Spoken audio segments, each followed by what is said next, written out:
My idea is to build a box around the panel itself and insulate that box. Build a wooden box around the panel, around the what's the name itself. Likely gonna take all of this. We're gonna build a wooden box basically around right on top of that wooden pallet, and we're gonna insulate that wooden box. As well as having peace to the fam. Peace to the fam. It's good to see the people in the building. Looking at raising that up off the floor, maybe another 6 inches at least, if not a full 12. Over here, we still have all of this area. Peace to the fam. Peace to the fam. What's good? What's good? Who in the building? Asiatic soldiers. Salute. Salute. Colin Gray. Salute. Salute. Peace and blessings. Jersey in the building.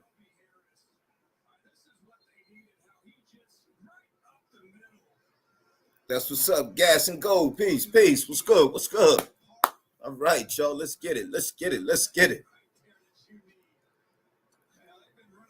Good to see everybody in the building, man. Listen, what I'm gonna do, man, like we normally do. I'm gonna go ahead and I'm gonna put this in the chat right quick.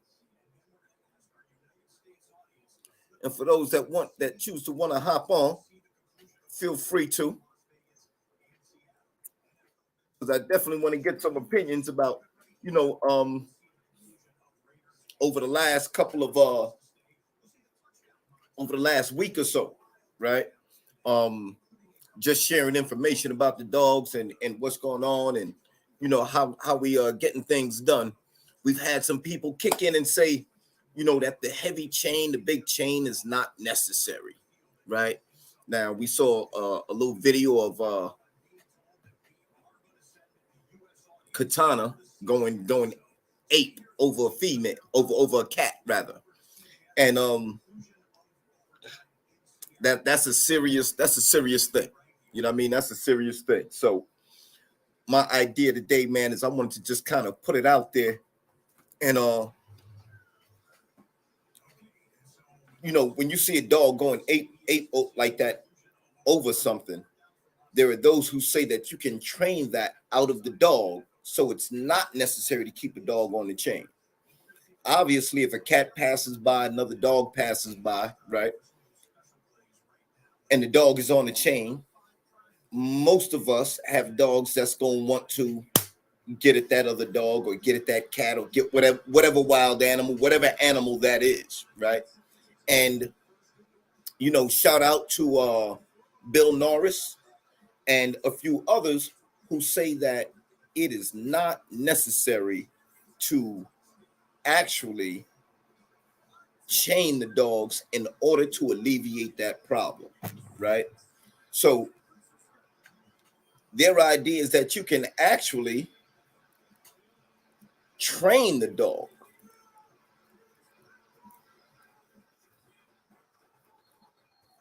And I would love to hear not only thoughts and comments on that, but I'm also looking to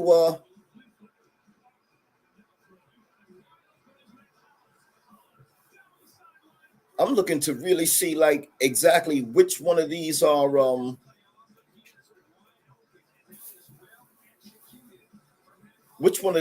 really, really going to be useful, right? Like does chaining really work, or is training, the answer to avoiding having a chain up your pit bulls? I'm going to also put this this joint here in the chat.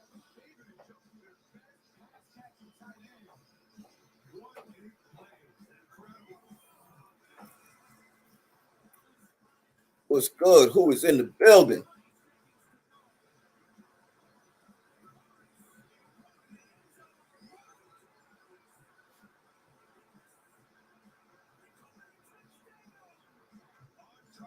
All right, so if you want to hop on, it's going to be there for you. That's the link. In the meantime, Let's check the chat, man, and see how people feel about that.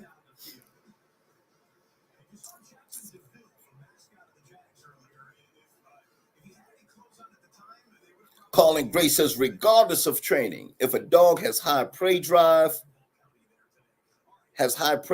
blood within it, chaining won't be enough. Woo! Pump 17 in the building. What's good, bro? What's good? What's good? That's what I'm talking about. What's good with the fan? Asiatic soldier saying peace and blessings. Coming in from New Jersey. Colin Gray in the building. Gas and Go in the building. And of course, Team Imperial, Pump 17 in the building. So yeah, man, y'all run it to me, man. Colin says, regardless of training, if a dog has high prey drive blood within it, chaining won't be enough. And I believe that. Uh-oh. Rob Keener in the building. What's good, bro? What's happening? Rob, tonight's subject is chaining versus training. There are those who say that the American Pitbull Terrier does not need to be on a chain in order to keep itself and other animals safe. That you can actually train this animal. You can train the American Pitbull Terrier to actually be non-aggressive toward other animals, right? And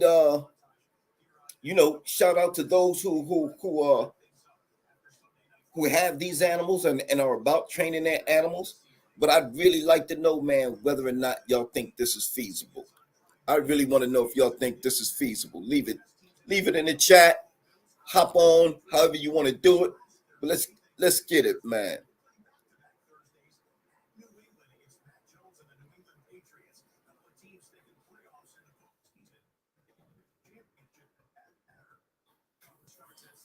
There the link is in the chat again. So me personally, right? And I'm gonna do something right quick here. Me personally, I would much rather chain the dog.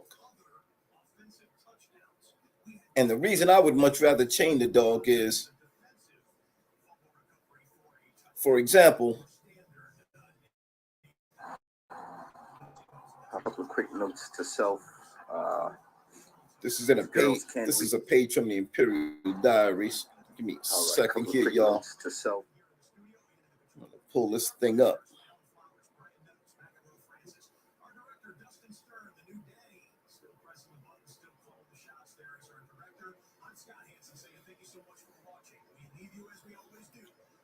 Now, I'm going to try to put up the video that actually caused all it that caused those comments.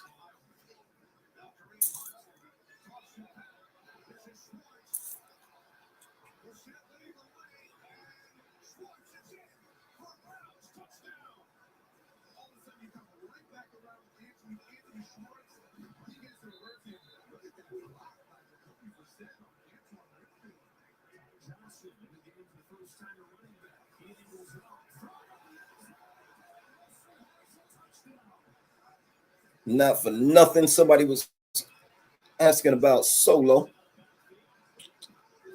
We'll get into that in a minute as well.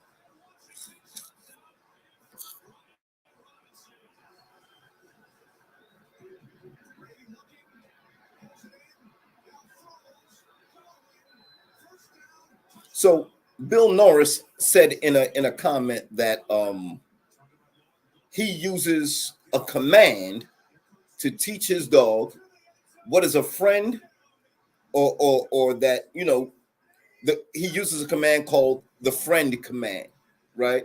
And that this command lets his dog know when All right, couple of the quick animal in notes. So, question is actually a friend, right? And I'm curious to know how many of y'all actually think that this is a viable option.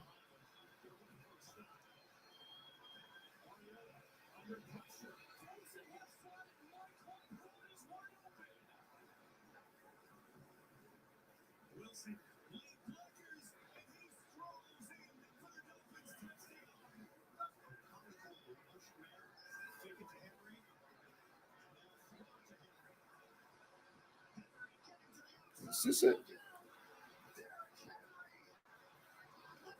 This is not it.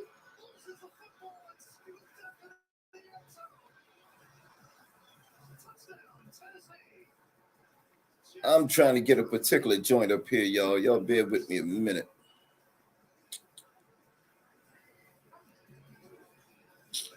Hold on. I ain't gonna worry about that right now. So,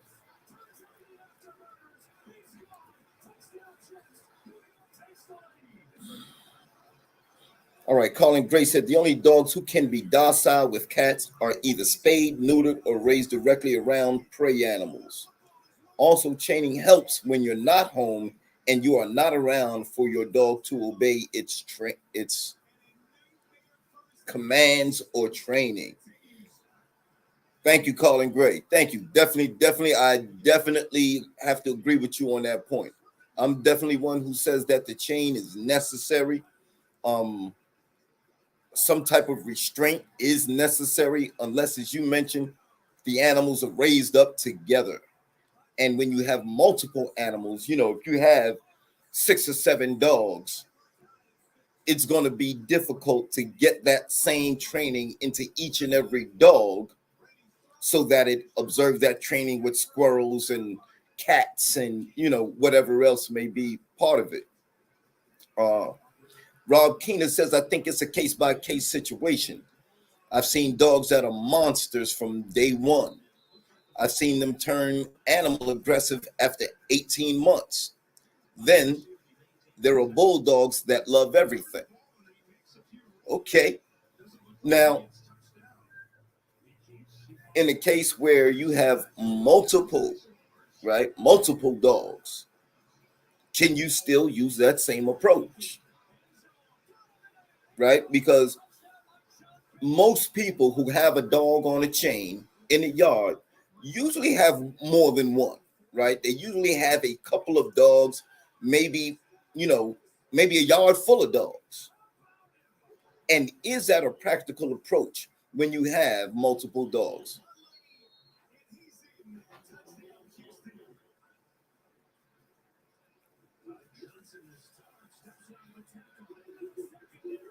I will say this, I wouldn't let one have free reign ever.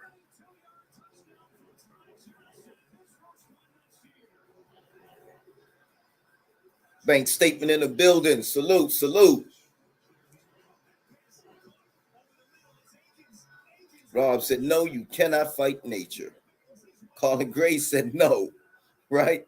So seems like most of us are in agreement here. If there's somebody out there who shares the opinion, right, that it's not necessary to chain the dog when you have multiple dogs, especially multiple pits, right? You got multiple pits, they're outside dogs. It's not necessary to chain them up. That there is a training that you can do or a command that you can give these dogs that would teach them not to be aggressive towards other animals. Really interested to hear what we got to say, y'all. Really interested because, quite honestly, I don't see it. I don't see it. As much as I respect the opinion of some of the people who made the comment, I just don't see it.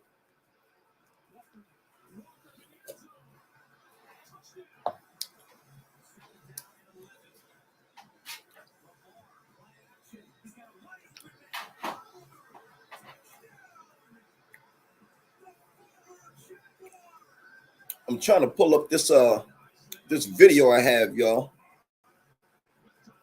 and see if we can't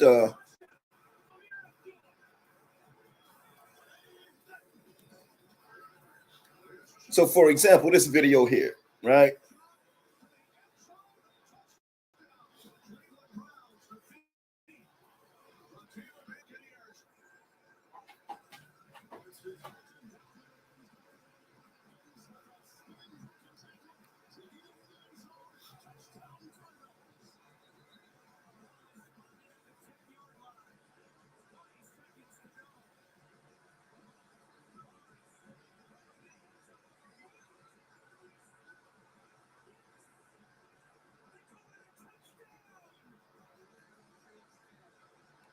All right. So in this video, y'all see the dogs are tethered, right? But they're actually eating together out of the same bowl. And this made sense for when the dogs were actually because the dogs were actually raised together, right? Let me see if I can get a better picture of that. But anyway,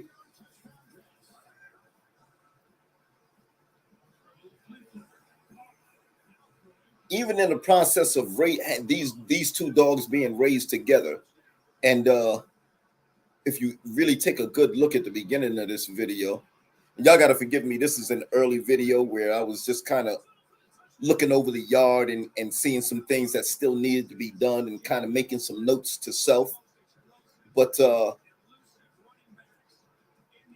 point here being that I feel like Wednesday's chain spot was too small. In fact, y'all will see that later on I moved that barrel dog house and I moved it elsewhere. But on this chain spot, you can see that the dogs can actually reach each other. They can reach each other, and that's okay because they literally have a relationship, right? They were born, not born together, but they've been together for a long time. So when you see them sitting here eating together in this fashion, this is something, man, that, you know, I had to feel them out for. And even in the process of shooting this video, I noticed that when the food got low, I literally had to pick this bowl up and move it because Wednesday began to growl at Kitana.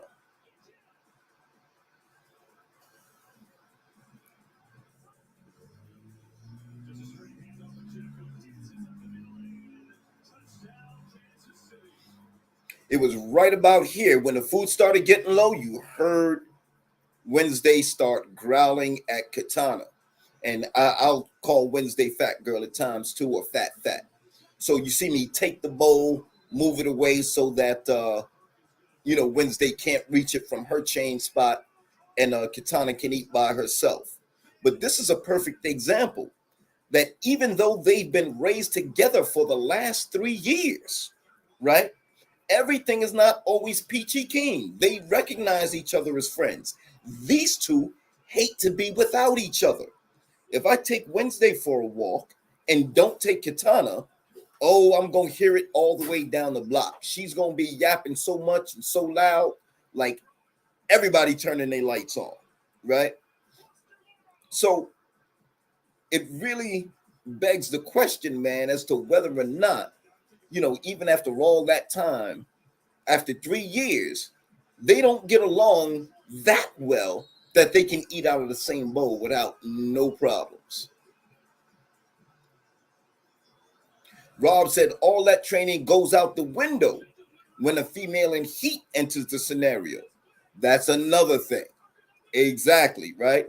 So a lot of times 2 females in heat will actually, or 1 female in heat, or let's say you have 2 females in heat, that's going to cause friction. That's going to cause a conflict between your dogs, right? And that's between the females themselves. Like females compete for the right to breed or for the right to mate. right? So if you have two females and both are in heat at the same time, you don't want them bumping heads. You don't want them going at each other, right? Um, and then also, if you have two males who normally get along and are together on the yard, but female goes in heat, it becomes a problem. Now, for example, Bull and Solo, well, Solo was raised around Bull. Solo from a puppy, and Solo, he came up underneath Bull. So they know each other very well. They inside dogs, they live together side by side. At the end of the day, when Raina went into heat and Solo was given too much attention, it became a problem. It became a problem. We had our first incident between Bull and Solo, our only incident to this point, thank God. All right. Rob said, even on the chain, they will escape if you don't have a proper setup and weekly check and maintenance on chains. Good stuff, Rob. Absolutely. Colin Grace has agreed, Rob. Absolutely. Absolutely. That is absolutely agreed. Zulu Nation in the building with the super chat. Stay blessed, fam. I like what you're doing. We love what you do, Zulu. Absolutely. Absolutely. Listen, bro. I put the link in the chat. If you want to hop on, I know sometimes you like to you know what I mean, let the people know a little bit about your experiences so far with the dogs. So if you want to hop on, bro, let me go ahead and run that across the chat for us.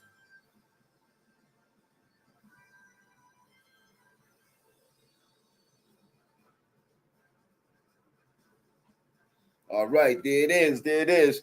But I appreciate that, Zulu. I definitely feel blessed, and I think that that blessing comes from the fact, man, that we do this genuinely, right? Like when we start talking about these dogs and we start looking to do what we do with these dogs, it comes from a genuine place in our soul, man. It's not something that for most of us is fly by night.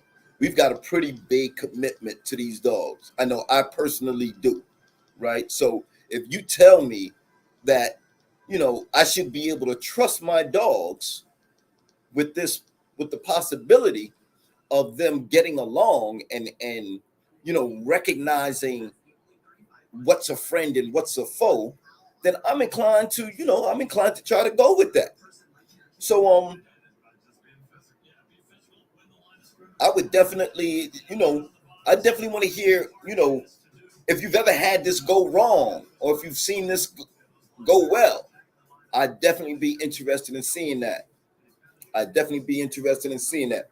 But I definitely appreciate the love on the super chat, fam.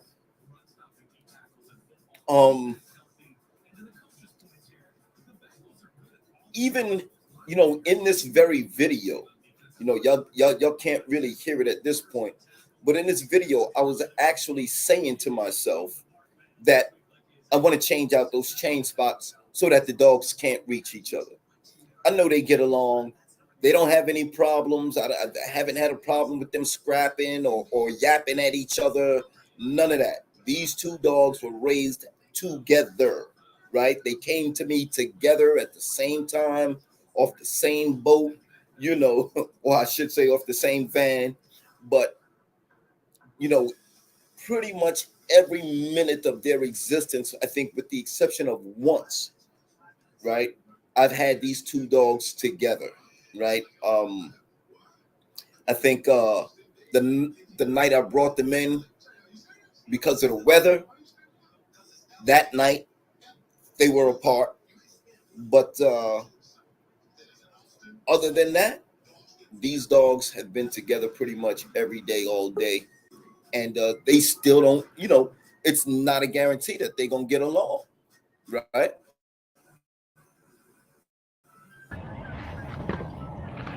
Yo, We're gonna let my dude Zulu hop in here and give a second, Zulu. Hey, you had a question, but I was on my house Wi-Fi while I'm out here. I couldn't hear. But what There were you you go. saying about? What was the question? So basically, we had some folks comment this week that that it's not necessary to have these dogs on these toe chains, right? It's not necessary to have these dogs restrained because, at least in this fashion, because they can be trained to get along. They can Nah, be trained honestly, to nah. not Hey, be a danger listen. to themselves or others. Let me throw Go that ahead, out bro. the window, bro, because all of my dogs that I have here, I know which ones are buddies, but at the end of the day, something always happens that no matter how much you train them, it's all personality. Like like something, anything can trigger it. Like I used to think only like food or anything. It could be like what? Yeah, it could be like territory, anything, bro, because that's why I like my cages, bro, because my males, I'll have them from a young age being together, blah blah blah. Let me walk in the house, let me walk in the house to see what happens. I turn my Right. back, something happens. And I have a couple of females here that they drive it so much. I wish I had them on the chain because they could run around and calm it down, bro. They bite the cages that I bought. They'll make holes, you know what I mean? And then it's like now I gotta go buy something new. I always say this, like the people back in the day, I'll say the ancestors who used to do the dogs before us, there's reasons why they got some things implemented themselves. We live in a society now that some people have dogs whose temperament is so low that they don't push, they won't chase nothing, they won't do nothing, they're not territorial. So they'll base off their knowledge off one dog on what you should do with your dogs. You get what I'm saying? Right. Exactly. That's because Exactly. I used to get mad when people, even on my Facebook, at work, or anywhere, they'll comment or say something about what I'm doing, and then I started noticing that most of them is the people, like I said, with a dog. They don't have a dog. They have this new dog that's been bred to be just a couch like thing, and doesn't have drive, doesn't have anything. It doesn't have even its dog senses, and and they just like just expect things go easy. Like my dogs, like I said, I can't leave them. I don't know if it's the blood, but I always say it's the blood because that's mostly the blood I have.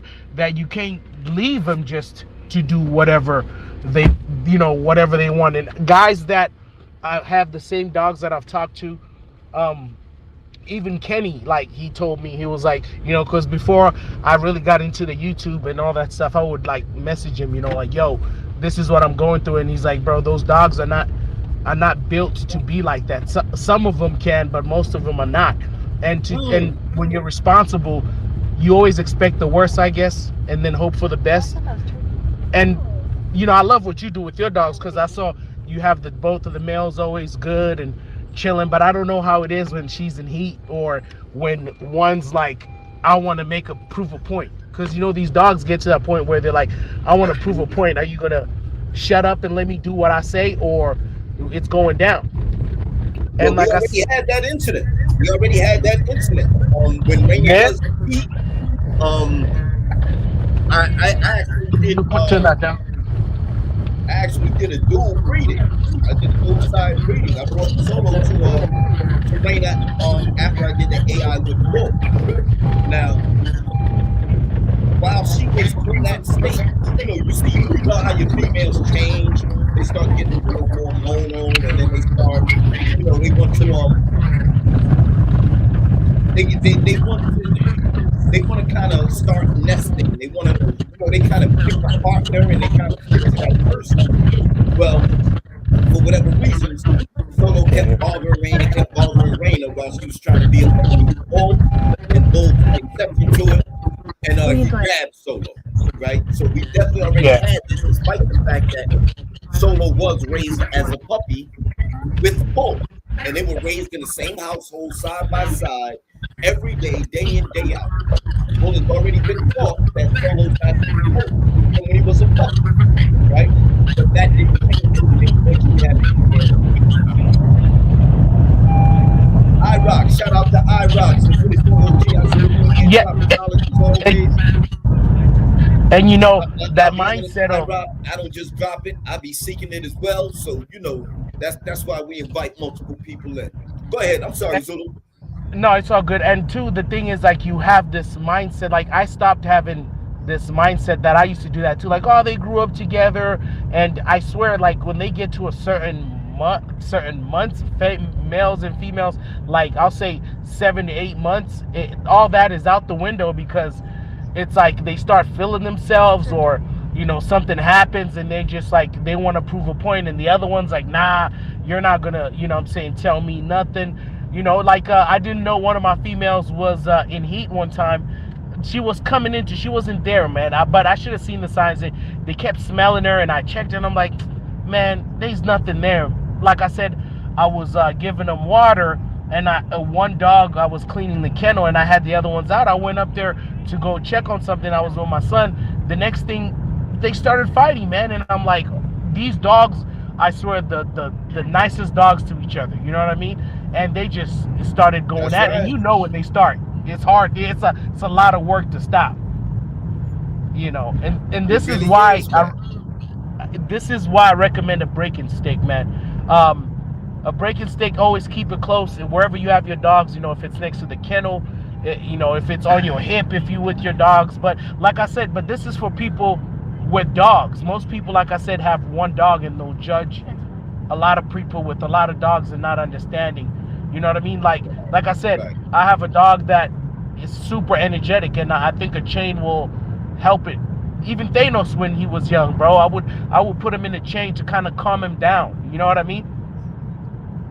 You He'll know, wake up some mornings and he's just high on drive. Just he wants to do something. He wants to do some more. If, let's say, I take him out 5 times a week and walk him like that, and I did it like once or 2 times, that chain is good for him because he'll be working. And I don't know if this is true, but back in the day, my brother, when he used to have Rottweilers, he used to say it helps him to like build muscle. I don't know how, but that's what he used to tell me. I'm not gonna say that it's true, but that's what he used to tell me. I mean, it definitely is. It's one of those things where a dog on a chain tends to be more fit than a dog that's kept in the kept in a crate or in a kennel, right? But let me grab this comment. Dapper Trapper Dog said, "Bro, it will work or it won't. But if it doesn't, I hope you're hungry." Okay, okay, I gotta respect that. I gotta respect that. See, but then in that case, see, to me, let me say this: training is not something that only does sometimes, right? If I take the time to train a dog to do something, I want to expect with reasonable certainty that I can go away or turn my back and the dog is going to slowly make me mad, right? Now, if in fact I have to continue to monitor the dog even after the training, then it's safer to make sure that they chained or restrained in the proper kennel, right? So that's where I'm at with that. Now, I will say this, right? I agree with you. For most people who have more than one dog, they can afford kind of the experiment with it, right? If they may have a cat, or their girlfriend's got a cat or something like that, and I want to teach my dog that this cat is friendly. You got a yard full of pets. Man, All right, give me 1 second, Zulu. I'm gonna put you on mute right quick because they saying it's hard to hear me. Give me 1 sec. oh no, Or I if you could can't, jump just on. I'll mute, jump just back mute on. yourself. Or if you want, just mute yourself, and when you're ready, just unmute. Yeah, there you go. So, how's that, Dapper Trapper? Can you hear me a little better now, bro?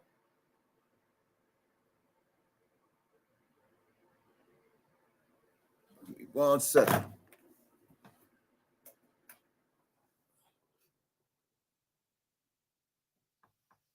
All right, give me a sound check, y'all. If that audio is a little bit better for you, hit me with a fire emoji in the chat. Fire emoji in the chat. Let me know, y'all.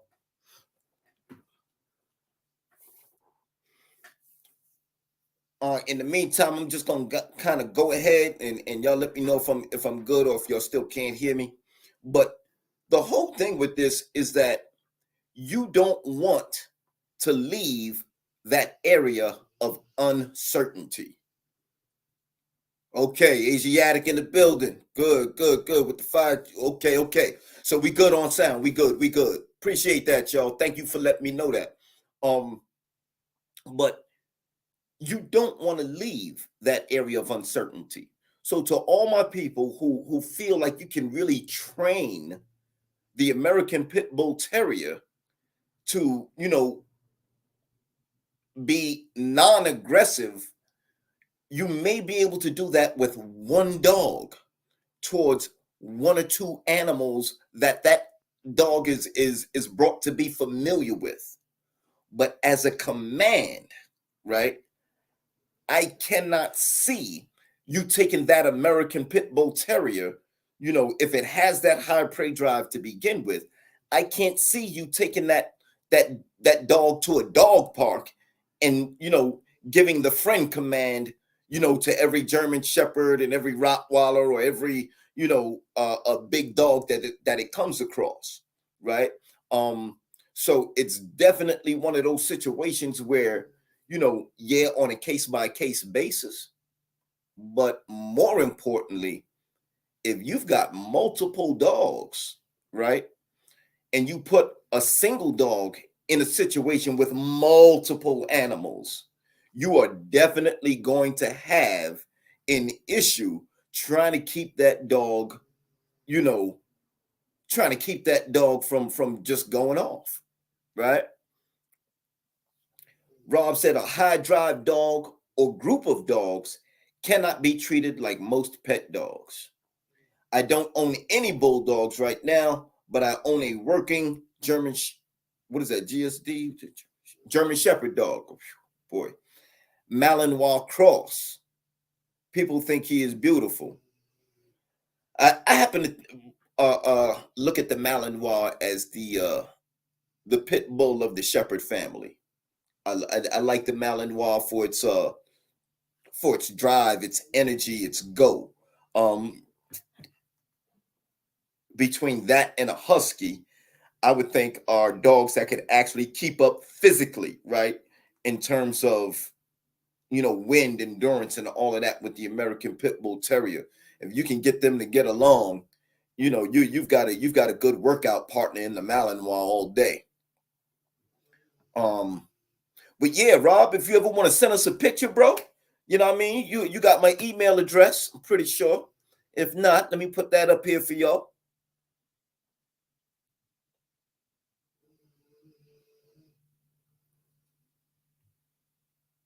All right.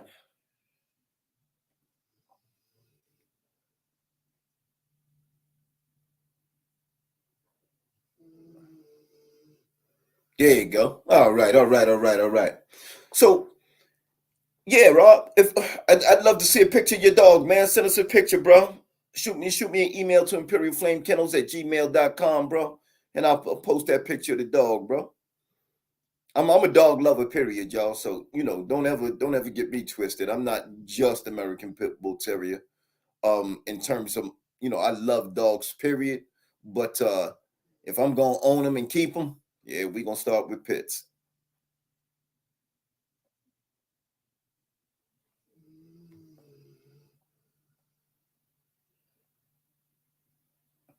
Said it kicked you out. Well, no worries, Zulu. I'll put the banner back up there for you, bro. And if you want to hop back on, feel free, man. You know how we do around here. This is all love. All right. So Brandon Blue asks, but why would you take a pit bull to a dog park? So Brandon Blue, tonight's subject is chaining versus training, right? Over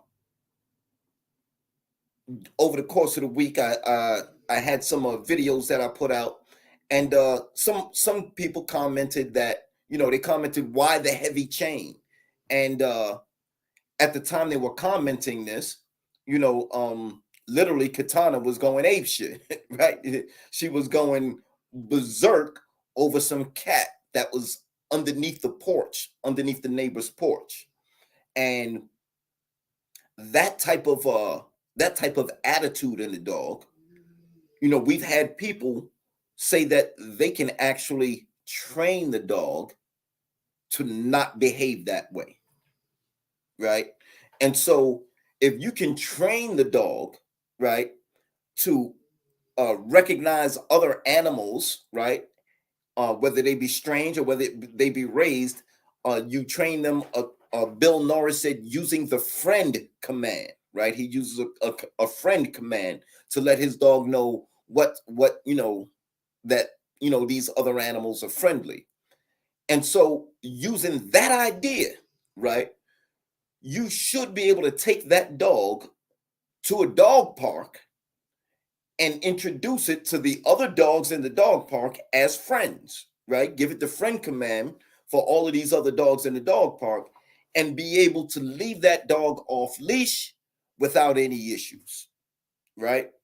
Because if you can really train this out of the dog to where you don't need a chain, you don't have to restrain them on a toe chain and that type of thing, then you should be able to take your dog to a dog park, take your pit bull to a dog park, and every dog that dog encounters, you give it the friend command, and it's not going to worry about whether or not that animal's aggressive or anything else, right?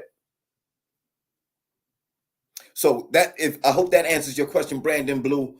I was just using a hypothetical situation, that if you can literally give a dog a friend command, then you should be able to take your pit bull to a dog park and use that same friend command and have good results.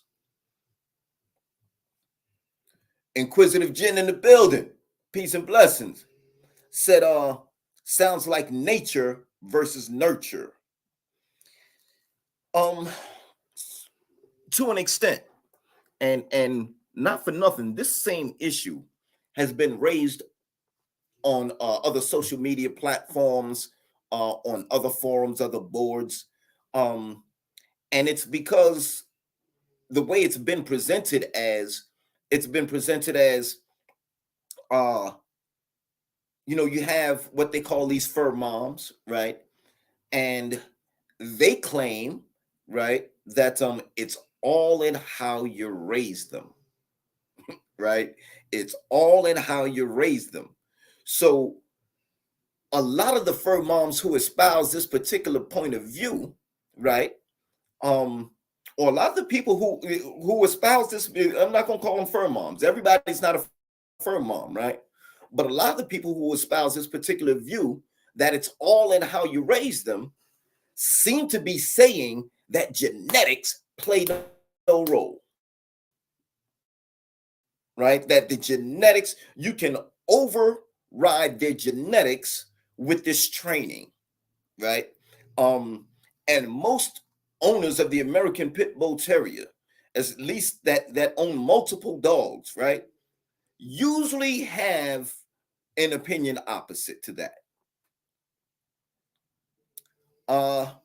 Let's go in here and grab another comment. Hold on. Colin Gray said, friend command does not work with alphas. Right. If a dog has that alpha. Now, technically speaking, these people are talking from a standpoint to where they are demanding to the dog that they are the alpha, right? They are alpha, and so they are the pack leader, and the dog is going to follow their lead, so to speak. I don't know that to be the case. Typically, my dogs compete with each other for my affection.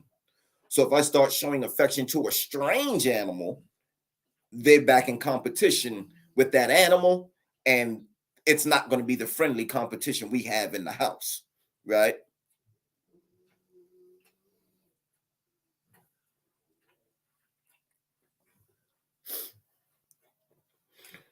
Robert Keener says, when wanting catch dogs, do you look for some level of tolerance towards your dogs, or do you look for some level of tolerance towards dogs or do you rely on training it to aim its drive to what it's catching? You know, it's funny because from what I've experienced, right? Um, like my dogs know that they're out there together, but when it comes to grabbing that prey, they actually compete with one another. They want to be the first one to sink their teeth in, right? They want to be the one to catch the kill, make the kill. And for them, it's almost like a prize, right? It's something that they cherish, that they want to keep, they want to bring home. Like literally, my dogs will snatch something, man, and carry that shit all the way home to the front door if I let them. You know what I mean? No problem. So when you're training catch dogs, you can never guarantee, right, that these dogs are not going to go at each other, right? Usually, they work great as a team if you put a hog in front of them, if you put an object in front of them, and they know, like, okay, it's almost instinctual that they know this is where their aggression is to be targeted. But now, once that animal is down, right, and once that animal has been dispatched, now the dogs go into a possession mode.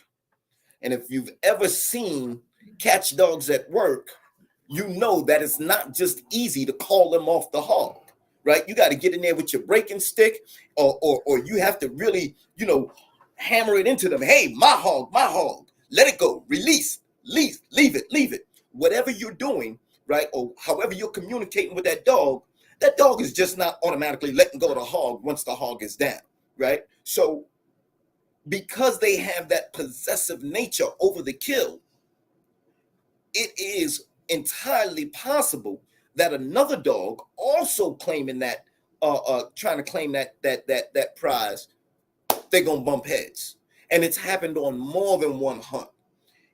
Most cases, go watch some hog catching videos. You will see that they keep them hog dogs separate, right? And as long as those dogs are focused on the hog, it will take a while before they actually learn that it's all about the hog. It's not about any other dogs. You may see that behavior change in terms of them clashing with each other over that dead hog. While that hog is alive, while that object of prey is still alive, they will go ahead and get that together. Once that thing has been dispatched, you have to get those dogs off immediately. Get them separated immediately, because they will go at each other. All right, back in the comments, Inquisitive Jen said, as a dog handler and walker, I can state for a fact that there are certain traits too ingrained to reverse. Can't stop a pointer from pointing or a herder from herding. And so it's not strictly a question of nature versus nurture.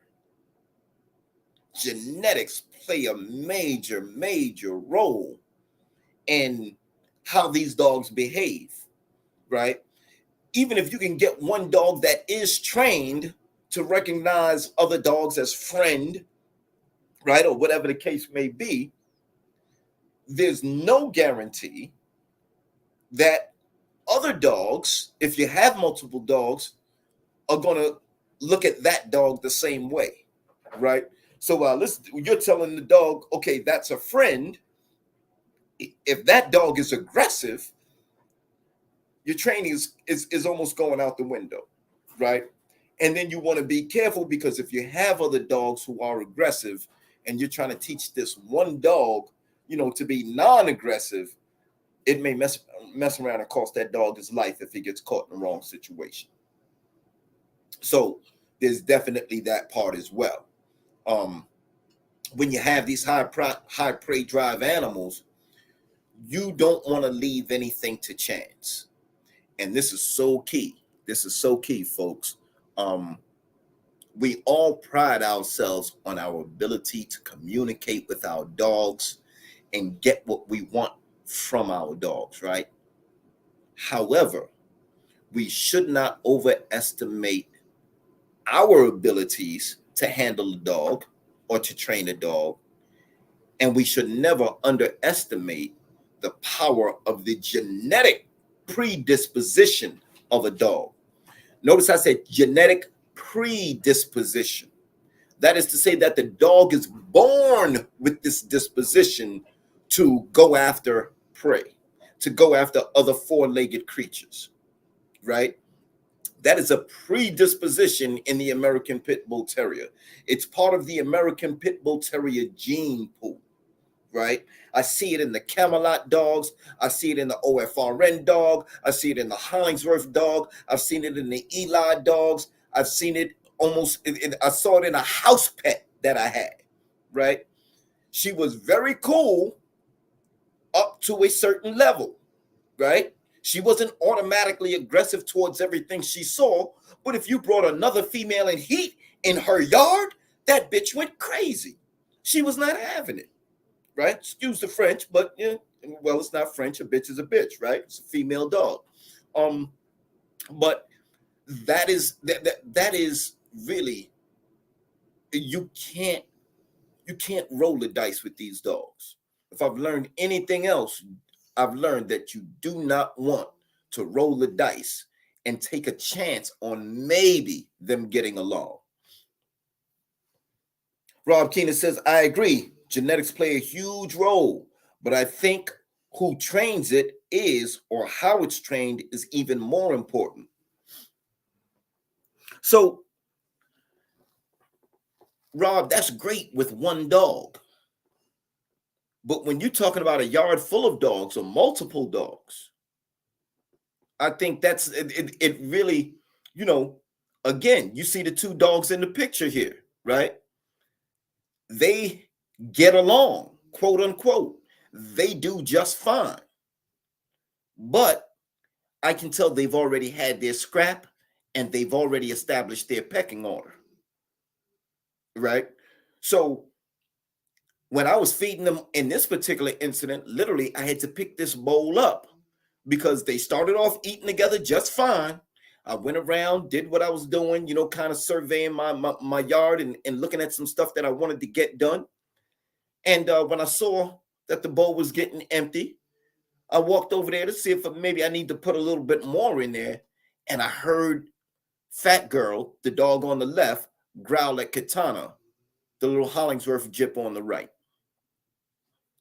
And that little growl, as the food was getting low in the bowl, told me everything I needed to know, right? Yeah, they get along. Yeah, they were raised together.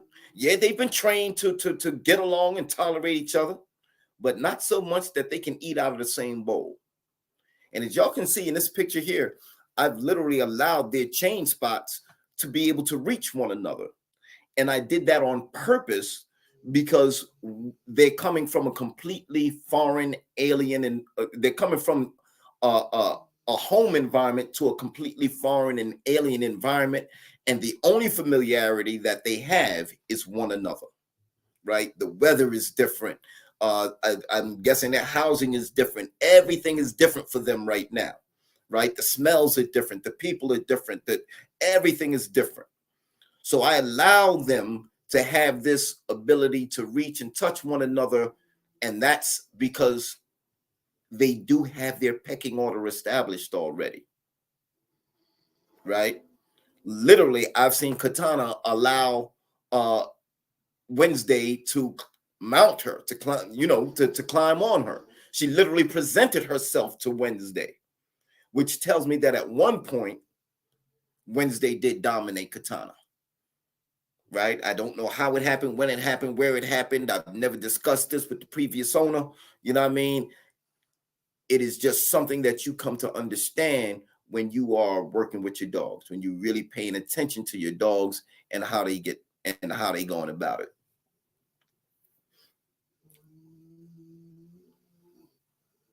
All right. Rob says, I don't mean they shouldn't be on a chain. I only mean that these aren't dogs for people who don't know what they're doing. Gotta agree with that 1,000%. Gotta agree with that 1,000%. Because at the end of the day, you know, even when you've trained them, right? I trained bull, I trained solo, right? I've had them all three sitting at my feet with Raina, you know, even while she was in heat, and I'm passing out instruction, and you don't do this, you don't do that, and I'm constantly monitoring. Huh. That lasted but for so long, right?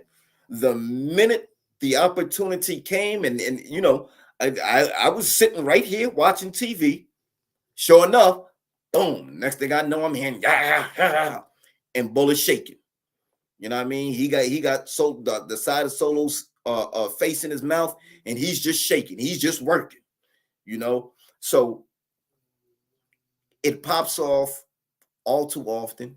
And as much as we fancy ourselves, you know, expert handlers and trainers or whatever the case may be, um, it's very difficult to decipher dog language, right?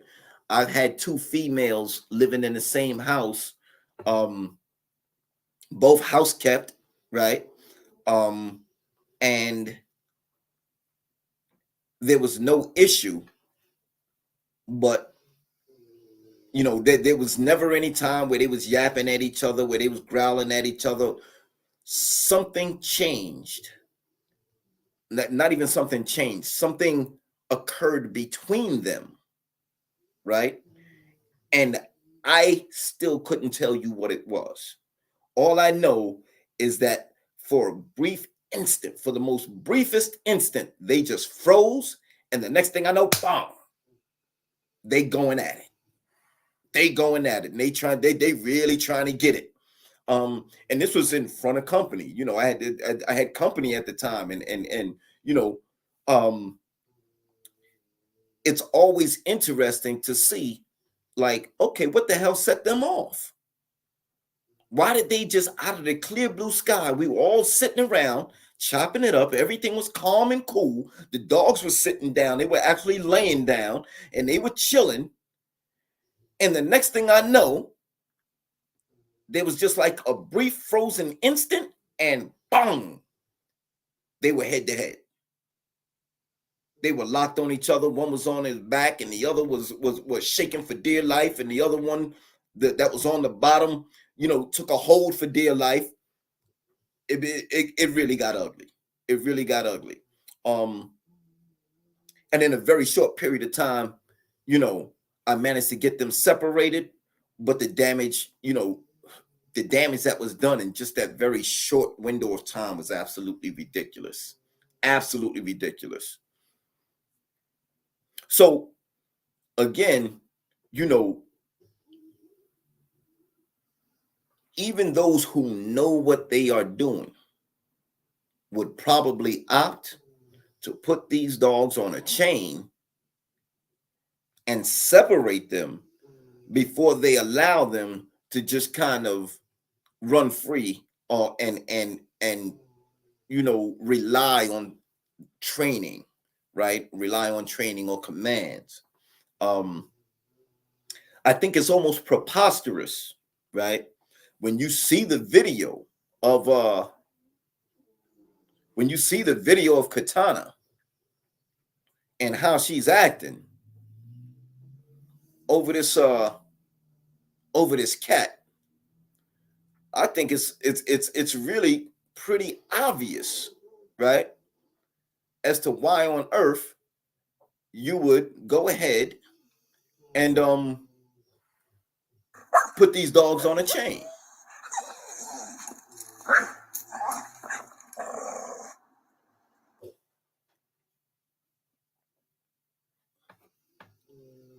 When she really went after it, it became so ridiculous. It was not funny. Let me see something here. 1 second, y'all.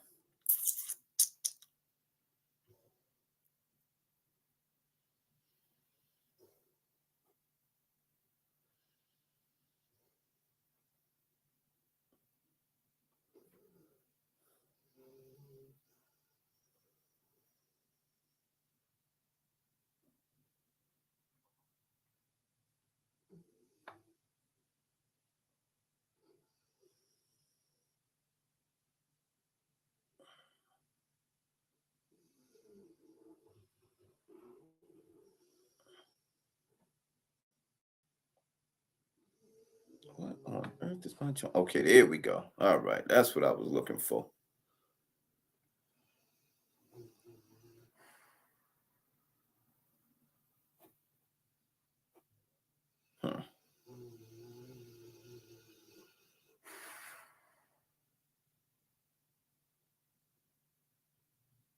Y'all forgive me for 1 second. I done kind of lost the stream.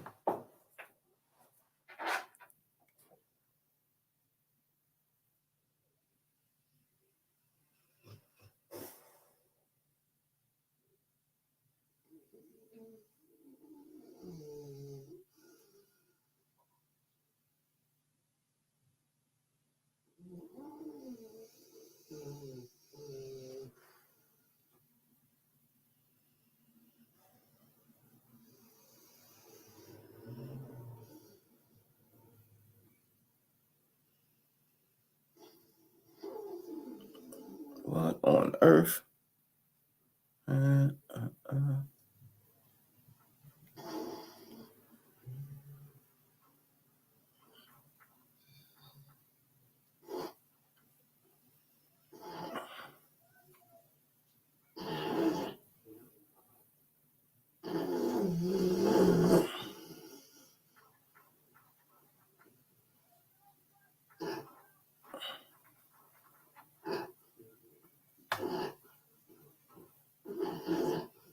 Boy, if I didn't know no better, I'd say it was a conspiracy.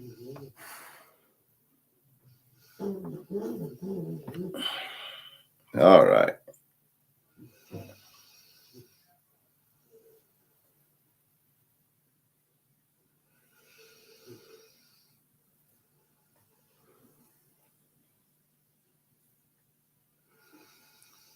Y'all forgive me for 1 minute.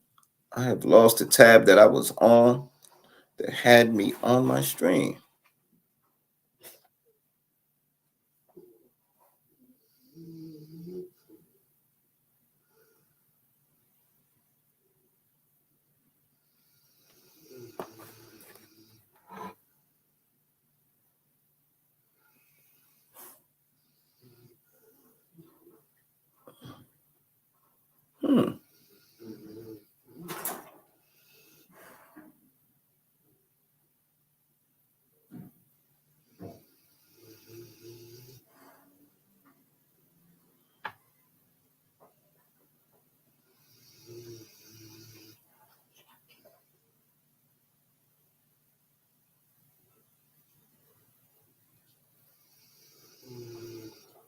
Let me try it this way. All right.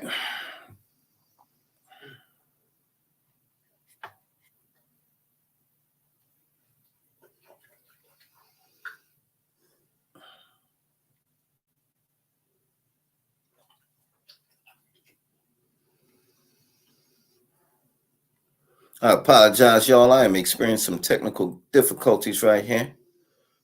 I'm trying to get back to my live stream. I can't seem to find it in all these tabs I have open.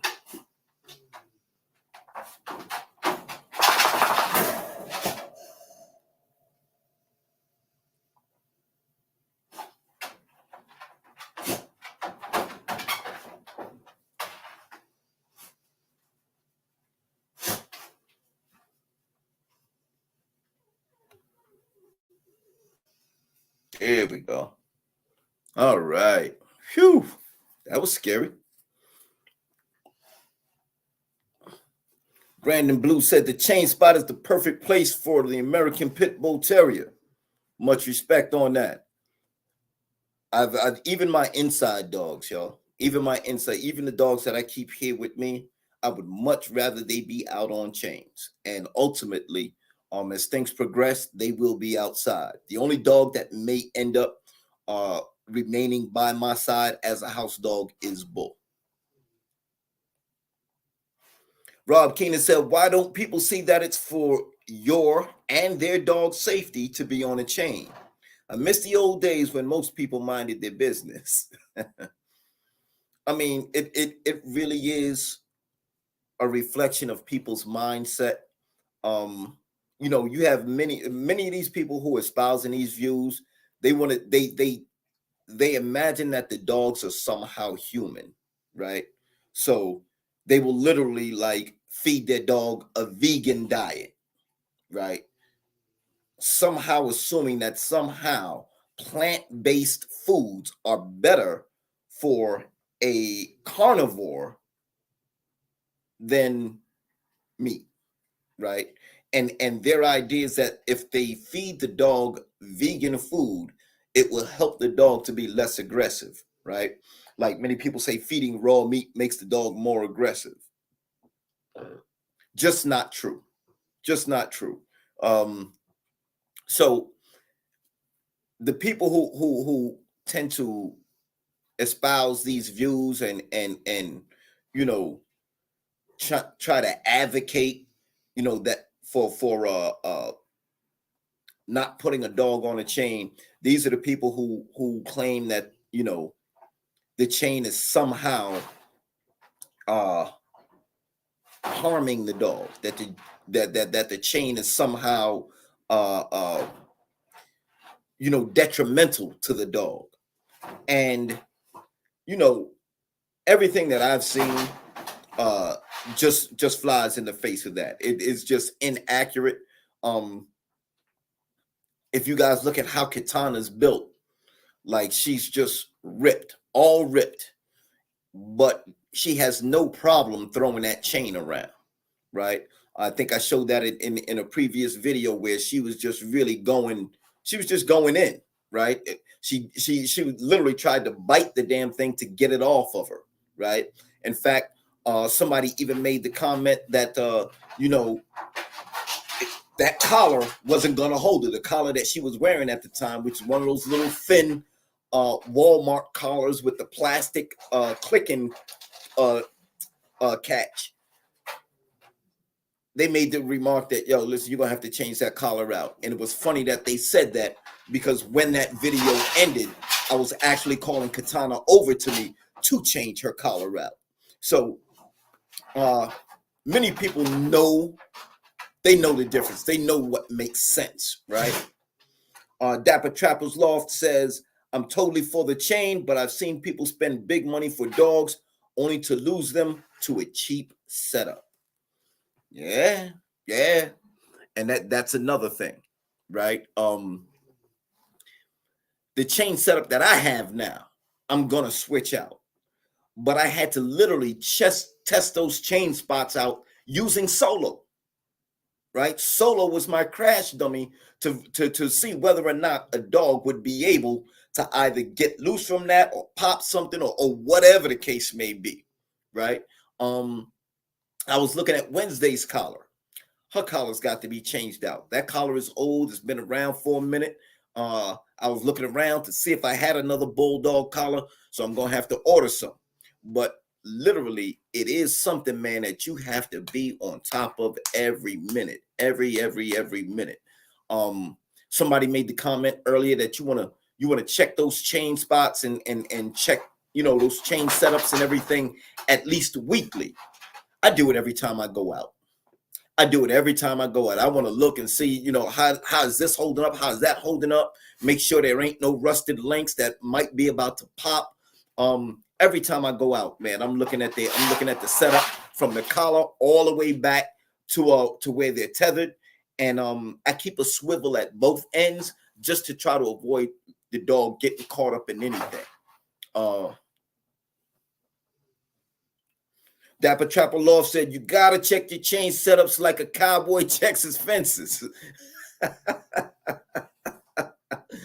I don't know much about cowboy, fam, but I can imagine, right? I can imagine. You don't want your cows getting loose and your goats and all of that kind of shit. So yeah, you want to make sure that those fences are intact. Hey, what's up, big boy? Look at him. Look at him. What go on, eh? What go on, eh? Look at him. These dogs are very insistent. You see that? Right? He ain't hearing that he can't have. Go ahead. Right there, right there. There you go. All right. Good boy. All right. That's enough. Stay. But so it is a thing, man. it is a thing, man, that you have to absolutely, you know what I mean, be on top of how you set how your dogs are set up, and exactly whether or not they're gonna be able to continue, you know what I mean, in that setup. Like it's not just a thing about where, yeah, I'm gonna slap the dog on a chain and the dog should be all right. I'll come check on him tomorrow. Definitely not. That never works. Rob Keenan says, I bet they don't assume their dog's gender either. They don't assume their dog's gender. I'm not sure what you mean by that, Rob. I need some clarity on that, bro. Hit me back. All right. Asiatic Soldier said, peace. How's the coyote hunting looking? When can we expect to start getting out there? Also, what are your thoughts on running other breeds alongside the APBT while hunting? Breeds per se, like the German Terrier. So with the coyote hunting, right now everything that we have in house, I consider brood stock, right? So until we start getting those pups on the ground, I'm loath to actually risk dogs being in the field, right? Last week we talked a little bit about this, where there's a lot that goes into hunting coyote, right? And the first thing you really want to do is find out where they're at, and whether or not you can get them to come to you, right? Along with that, you want to make sure that you are ready for more than coyote, right? So if you're going out in the woods, unless you have two dogs that get along, right, you want to really only bring one dog, and it is as likely that you will encounter multiple coyotes or a pack of coyotes as it is likely that you will encounter one. So you need to be prepared for that eventuality. Also, there's bobcat out there, there's bear out here, and God only knows there may be a wolf or two floating around, right? Typically, you don't find wolf and coyote in the same space, but we have now what we call the eastern coyote, which is a wolf-coyote hybrid. So somehow, these two natural enemies have found a space wherein they are breeding and have created their own subspecies. So as far as getting out there, we can go out all the time, right? Like we can always go for a hike in the woods, so forth and so on. Before we start calling coyote, you want to be prepared to make sure that you can deal with all eventualities. In addition to that, we were talking about field dressing, right? Because it's almost impossible to send a dog into a situation like that and think that the dog is going to come out squeaky clean, right? So whatever injuries that the dog sustains, God forbid the coyote hit a bleeder on your dog, or the coyote managed to get the dog's gut, you need to be in a situation where you can actually treat that and get that dog out of the woods alive, right? So when we talk about coyote hunting, these are all the little pieces that we're putting in place before we actually start risking stock that we intend to breed, right? We are definitely looking to put some pups on the ground before we really start risking animals' lives. You know what I mean? Like, that's just a thing of mine. Other people may see it differently, but I feel like the Camelot dogs have, Raina probably has the best set of tools in the hopes of, actually running down and catching coyote. Solo, not so much, right? If you're going to use a dog like Solo, you definitely want to streamline that front end. That front end on him is ridiculous. he's not going to run 15 miles. I wouldn't even try him at it, right? Just steadily 15-mile lope, like his body, his joints really not set up for that kind of stuff, right? So before I even, I mean, you could do a thing where you do use, like you mentioned, the German Jagged Terrier, right? Or however that's pronounced. I'm sorry if I'm butchering that, but you could use, any type of cur, right? Your healers, your black mouth curs, any of those types of dogs, any of those types of hounds, you could use to go out and at least bathe the animal, right?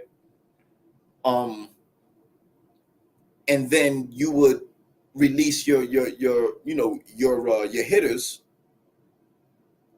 just when that animal is bayed, or when that animal's been cornered, or whatever the case may be. That is what I would have to do at this point, right? I would have to have some other animals that could literally run down Coyote or whatever the case may be, and then go ahead and finish that, and use the cam dogs to finish the job, or whatever the case may be. With a dog like Katana, who's all energy, she's all go. All you have to do is make sure that she has not only the muscle conditioning for a 15-mile, I'm not going to call it a run, but a 15-mile trot, right? As long as she has the muscle conditioning for it, she already has the wind and the energy. Then what you want to make sure is that she has the mouth to finish, right? So at least from my approach, we're dealing with a process. We're dealing with a process. We've already been in the woods, right? We've started the whole training process as far as our focus training, and making sure that the dogs understand that even off leash, I need you at my heels, right? Like not necessarily at my heel all the time, but when I call, I need you at my heel.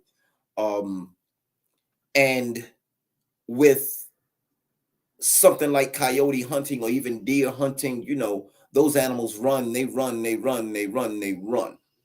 So there's only but so much off leash that you can really do, unless you expect to be able to follow and keep up with coyotes and deer your damn self, because your dog is trying to keep up with them.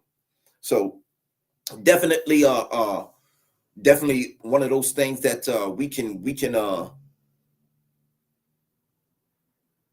can say that is underway.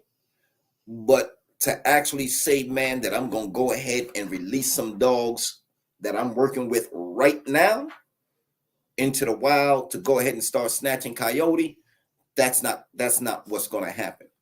Now, let me qualify that statement by saying this. If I get a call and somebody tells me, hey, a coyote's been sighted in this area and almost nabbed this little girl while she was walking her little Shih Tzu, right? Or, this woman was walking with her child, and a couple of coyotes tried to take her and the child, right? Or tried to snatch the child from her. That type of stuff we are on immediately. You understand what I'm saying? Because typically it'll point to one or two animals, coyote speaking, that are an issue in that particular area, right? It's not like we have to go off into the woods, go calling for coyote to come, and we don't know whether we're going to get one coyote coming or a pack of coyote coming, right? Big difference. So as far as that goes, we can certainly address those issues. But as far as taking them into the woods and just to hunt coyote, also bear in mind that once you take the coyote down, you have to tag it and report it, right? And then the disposal of the carcass is completely on you. So you have to be prepared to go ahead, gut this animal, do whatever you're going to do with the carcass, and then maybe preserve the hide, or whatever you're doing there, right? But the disposal of that carcass is on you, right? and you absolutely have to report that. So right now, I have no use for, unless I'm gonna feed it to the dogs, I have no use for coyote meat. You know what I mean?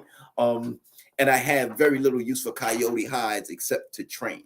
So I take all of these things into consideration before I just kind of jump out there. But the licenses are in place, the dogs are in place. We've already been out there with some of the focus training. Now that we have new dogs on the yard, that process has to start all over if I intend to use those dogs. But honestly, again, predominantly what you see in my camp right now is broodstock to produce some coyote catchers, right? Once we've got some sizable litters on the ground, then we can start looking at what, maybe we can risk a dog here and risk a dog there and not have to worry about it too tough, right? But it's something that you definitely want to take your time with. You want to plan your stuff carefully. You want to make sure you know what you're doing. I personally, I'm trying to get with somebody who's already doing this. It's a female who's, she's here in New York and she's already doing this with her dogs. And I noticed that when she goes out, very rarely does she have two of her dogs with her at any one time. Usually she's going out with one dog, right? Also keep in mind that when you out in the woods and you calling for these coyote, a lot of it is just sitting still waiting. You may be out there overnight. You can't pitch a tent and start cooking pork and beans like you a cowboy, right? You out there in the elements, exposed to the elements, and we do this during the winter, right? Like coyote hunting season here in New York is pretty much from, I want to say, October to February, right? So that in itself presents its own set of challenges. I got that melanated thing with me, man. I don't do cold weather a whole heck of a lot. So that's another thing. You want to be prepared to spend the night in the woods, particularly because a lot of these coyotes and whatnot are predominantly nocturnal animals.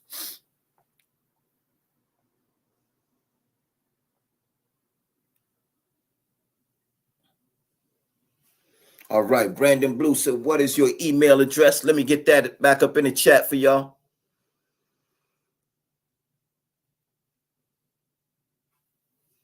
All right, there that is. Matter of fact, let's go ahead and put that on the banner.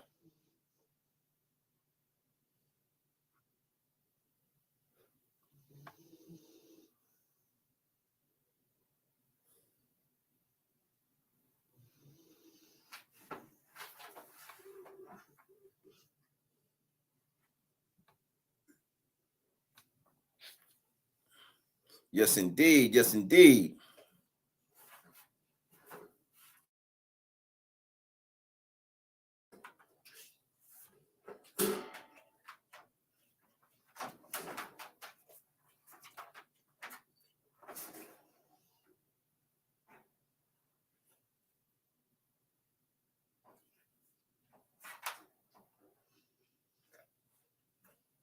So Asiatic, I hope that kind of answers the question.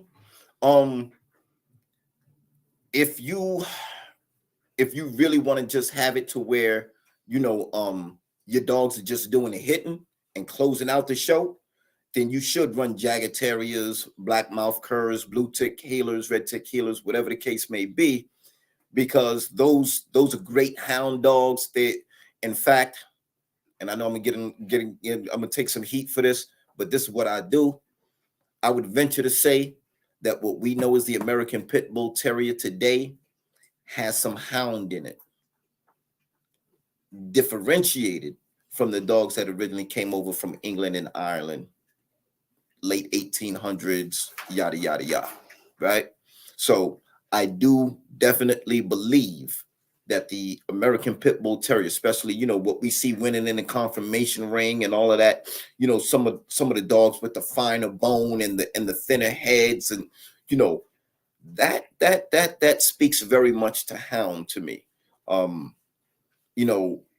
I've seen dogs win conformation shows that look like whippets, and you know, there's just no mistaking that there is some similarity there. I'm sorry, folks. But moving right along, Inquisitive Jen says, if chaining your dog is animal abuse, what the hell are they going to do to horse trainers? Ban whips, saddles, and reins? So, believe it or not, y'all, as much as we get persecuted, as much as, you know, we feel the heat from the fur moms and the PETA folks, we're not the only ones. If you look at the whole sled dog community, right? Particularly, you know, that race that they call the Iditarod and the people that run that Iditarod race, PETA's trying to shut them down completely. And mind you, the Iditarod race is a sled dog race. I believe it's over 1,000 miles long, between Nome and Anchorage, Alaska. And I may have my cities off. So if anybody, you know, has the correct information on that, definitely hit us up. Let us know. But that Iditarod sled dog race runs literally from, you know, over 1,000 miles, and they run this race as sort of a commemoration of a time when there was some type of outbreak, right? And there was a vaccine that needed to be transported from Nome to Anchorage, and the only way to get that done was by relay through sled dogs. And the outbreak was literally, you know, costing lives. People were dying, you know, and were deathly ill and so forth and so on. And so these sled dogs, these teams of sled dogs, man, relayed that serum, relayed that vaccine from one city to another across 1,000 miles of frozen tundra in order to get that vaccine to these people. And obviously those dogs are heroes, right? Those dogs are like they what they braved and what they went through in the time that they did it in. That's what the Iditarod commemorates. So people that run that race, man, they are championing that event, right? That moment in history. And for whatever reasons, the PETA people, right, have zeroed in on this Iditarod sled dog race and say, oh, the way the animals are kept are horrible. They're on chains and this, that, and the third. And yes, the sled dogs are kept on chains. Many of them, because by the very nature of the enterprise, you have to have multiple dogs, right? So you have a yard full of dogs. Many of them are on chains, and many of them are in barrel dog houses that are elevated up off the ground, but nevertheless, they're barrel dog houses. So everything that we take heat for, the sled dog community implements in how they keep their dogs, right? And this is pretty popular for working dogs that have a kind of rough around the edges nature. If sled dogs go at it, it is not uncommon for a sled dog to die, right? If two sled dogs really get into it, and they get into it over alpha stuff, man, who's going to run lead? That's what they get into it over, right? And they'll get into it over females and heat and yada, yada, yada, so forth and so on. But yeah, they go through a very serious alpha thing, and they are very rough around the edges. Those dogs are pretty much as close as you're going to get to the wolf, right? As far as the Siberian Husky is said to be probably the most purebred dog in the world because of its close affiliation with the wolf, or whatever the case may be. So I say all of that to say that we are not the only ones taking that heat. And the PETA people, the so-called tree huggers, right? They don't seem to have a real sense of balance in the things that they advocate. These are some of the same people who advocated the eradication of the American Pitbull Terrier, right? They advocated that the American Pitbull Terrier should be banned, and this BSL, breed-specific legislation, which would ban the American Pitbull Terrier. Well, if you ban every American Pitbull Terrier, then literally what you're saying is that all of these dogs have to be put in kennels or put down, right? Or rather, when I say put in kennels, I mean put in, like dog control type scenarios, right? They have to be impounded or they have to be put down.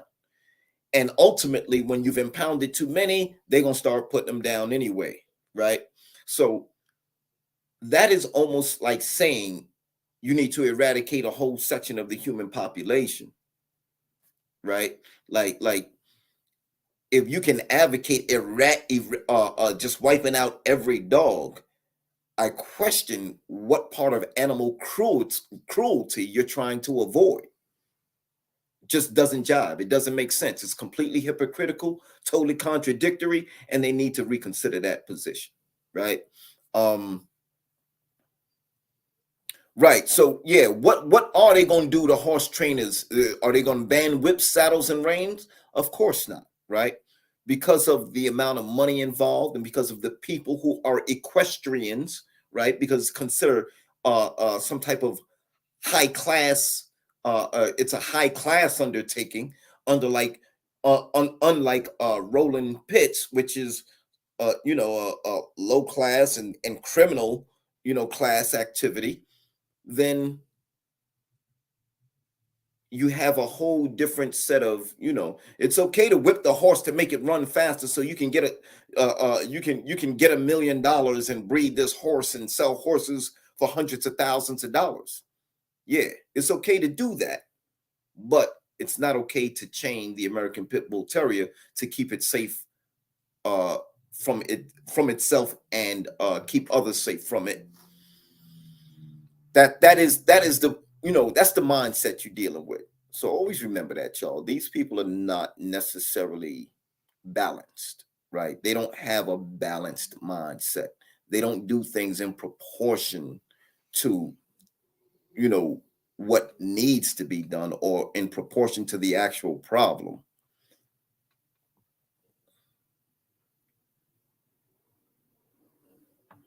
I was joking about people who think their dogs are vegan. Listen, it's not a joke, Rob. It's not a joke.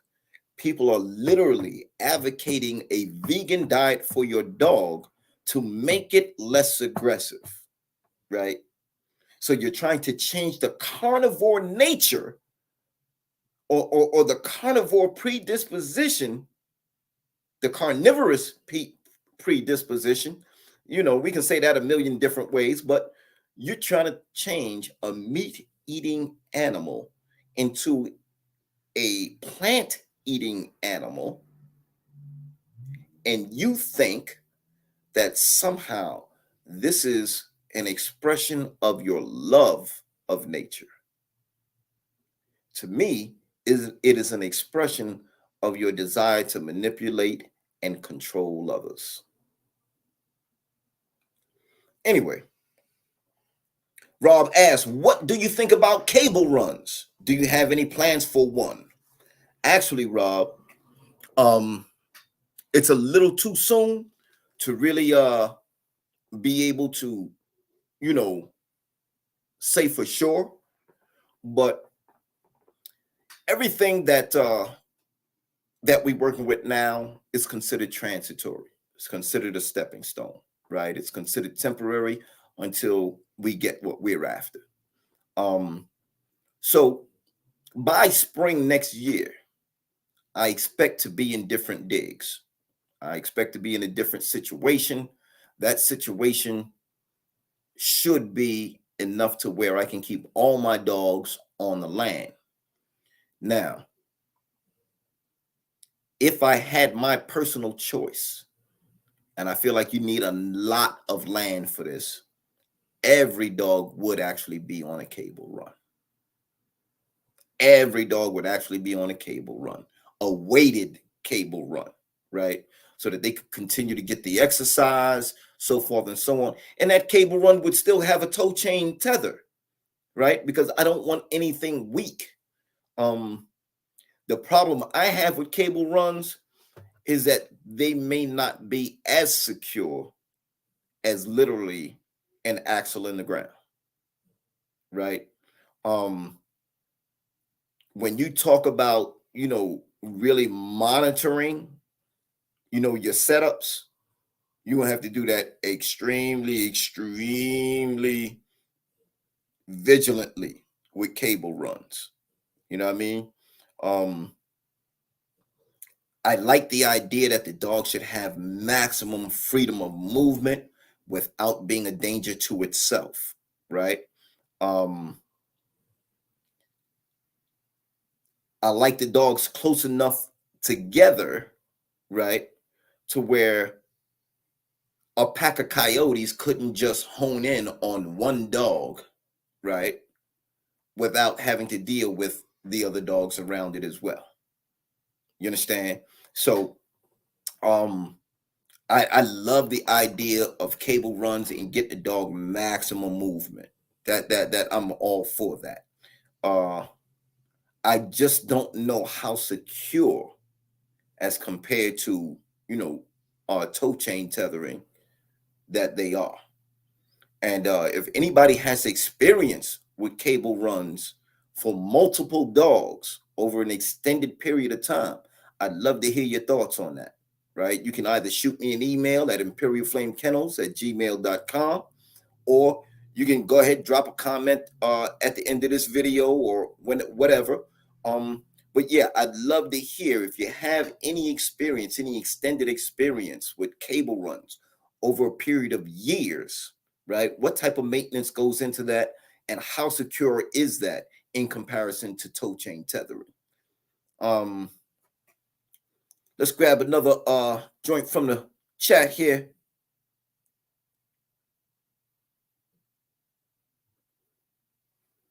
Asiatic Soldier, what are your thoughts on crossing to the Lonzo blood for the hunt? Quite honestly, I've thought about working with some of the dogs that JT Johnson and Richie Poe get together on.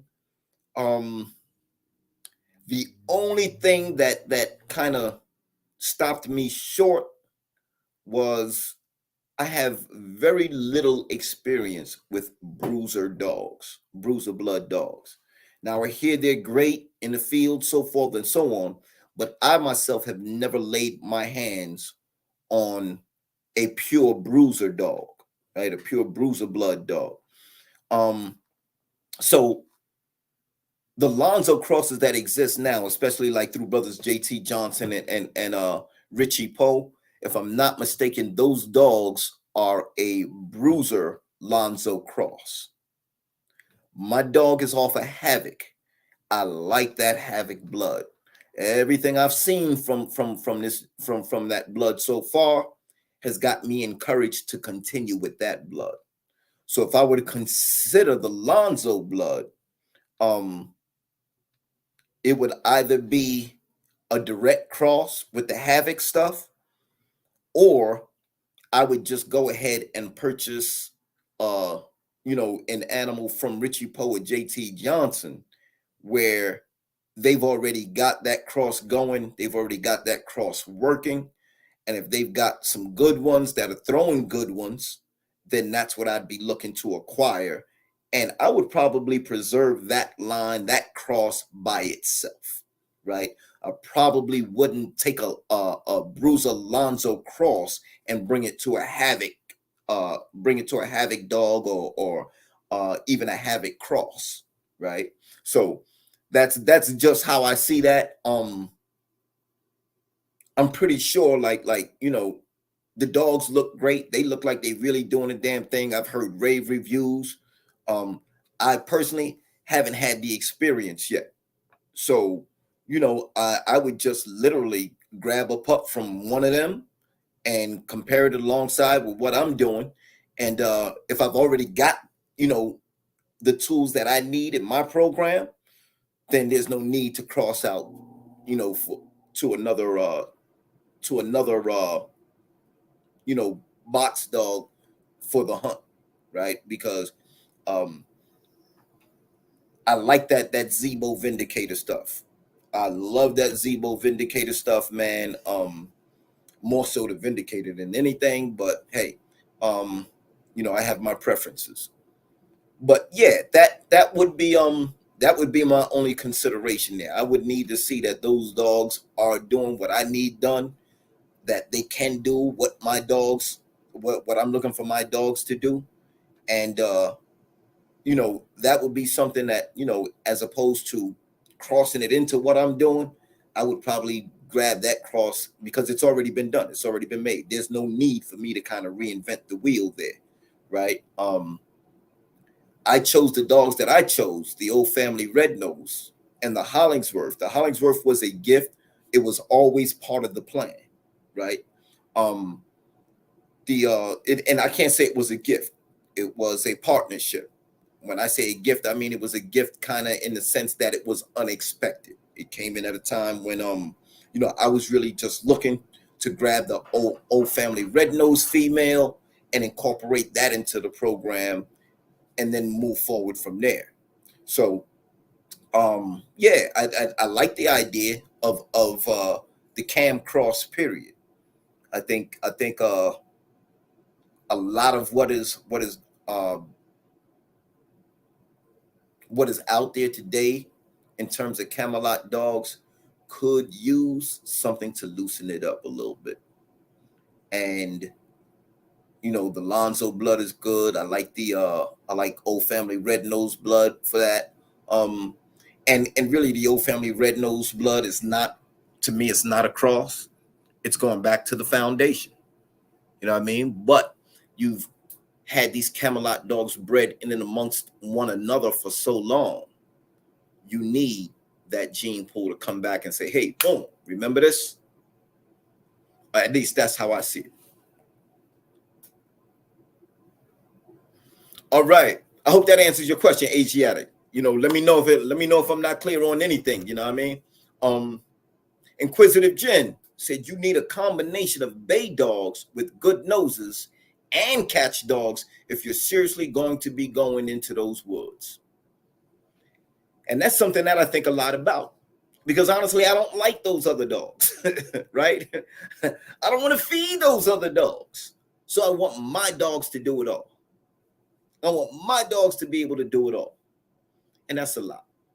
It's a lot to ask a dog man to run 5, 10, 15 miles, 20, 25 miles, and still have the mouth to finish a wild animal, to finish an animal that is as much of a predator as it is. That's a lot. That's a lot. And while we've never shied away from doing a lot, we like to be conscious of what's before us, and we like to approach that with some reasonable chance of seeing it succeed. I mean, y'all know my attitude. I don't go into a thing, man, with plans to fail. I don't go into a thing, saying, oh, well, what if this don't happen, or what if this don't work, or what if that? No, the whole idea, man, is go in, get it done, right? Go in and get it done. So that's what I'm in the process of doing, man. Literally building these animals so that they will throw the types of animals that I need when it's time to really get right. Now, once we've got a few of these litters on the ground along the lines of what I'm looking for, then the adults themselves can actually be used to go ahead, get out there and put some work in, and it will definitely help going forward as the pups are being raised, because they'll have a visual example of what it is we're looking for when we go out there to work.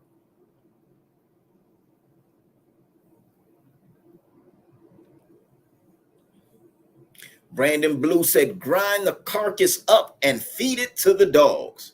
Speaking of our coyote carcasses, right?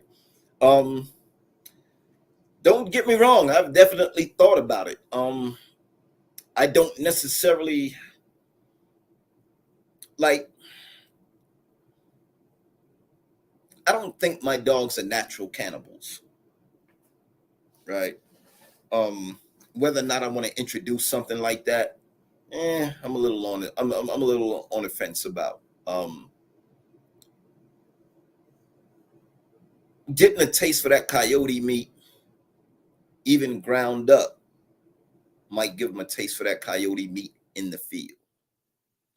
And so if I got two dogs working and now they're working on a meal as opposed to a catch, I think that changes the perspective a little bit. I think now the dogs go into direct competition with one another over that catch, as opposed to taking down the catch together, right?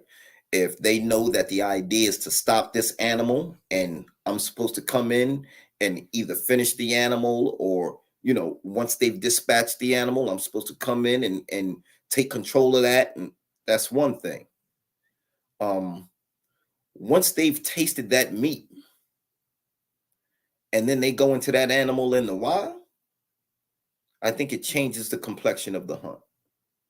I think it changes it for it in the dog's mind, and it could possibly change the attitude of the dogs towards the hunt and towards each other, right? So now you hunt them consistently together, or side by side. They get the idea that they're working as a team. They're supposed to take this thing down. But if you let them loose with the idea that they're going to eat, there's a good chance they turn on each other. You know what I mean? That's just how I'm looking at it from my perspective. So I hope that answers your question, Brandon. I love the questions. Y'all keep them coming, because this is very insightful and it actually helps me to flesh out what I'm doing. Rob says, have you seen Joseph the Mink Man? He uses mink and dogs. One is an American Pitbull Terrier to catch rats. It's interesting. No, I have not seen Joseph the Mink Man. And honestly, I'm not putting my dogs on no rats, not no pits. If I need some rat work done, then I'm either going to Patterdale's or Jack Russell's. You know what I mean? Something along those lines. And that's that's great to do. That's great to have, because there's no shortage of rats and field mice and shit like that. But for me, the American Pitbull Terrier is wasted on chasing rats. Absolutely wasted. Even the possum or the opossum, the raccoons, all of that type of small game. It's great for practice. It's okay for training, but now if you're actually eating that stuff, right? You're hunting that stuff for food, whether it be for you or for the dogs or for both. Then absolutely, you can use. I would use the American Pitbull Terrier, in that sense. But honestly, anything smaller than coyote, even a fox, to me is like, man, that ain't even really fair. You know what I mean? Like that anything smaller than coyote just is it's overkill to use an American Pitbull Terrier. To use a good game American Pitbull Terrier on rats, to me that's just overkill. Just overkill. All right, we got some new comments in the chat here. Let me see.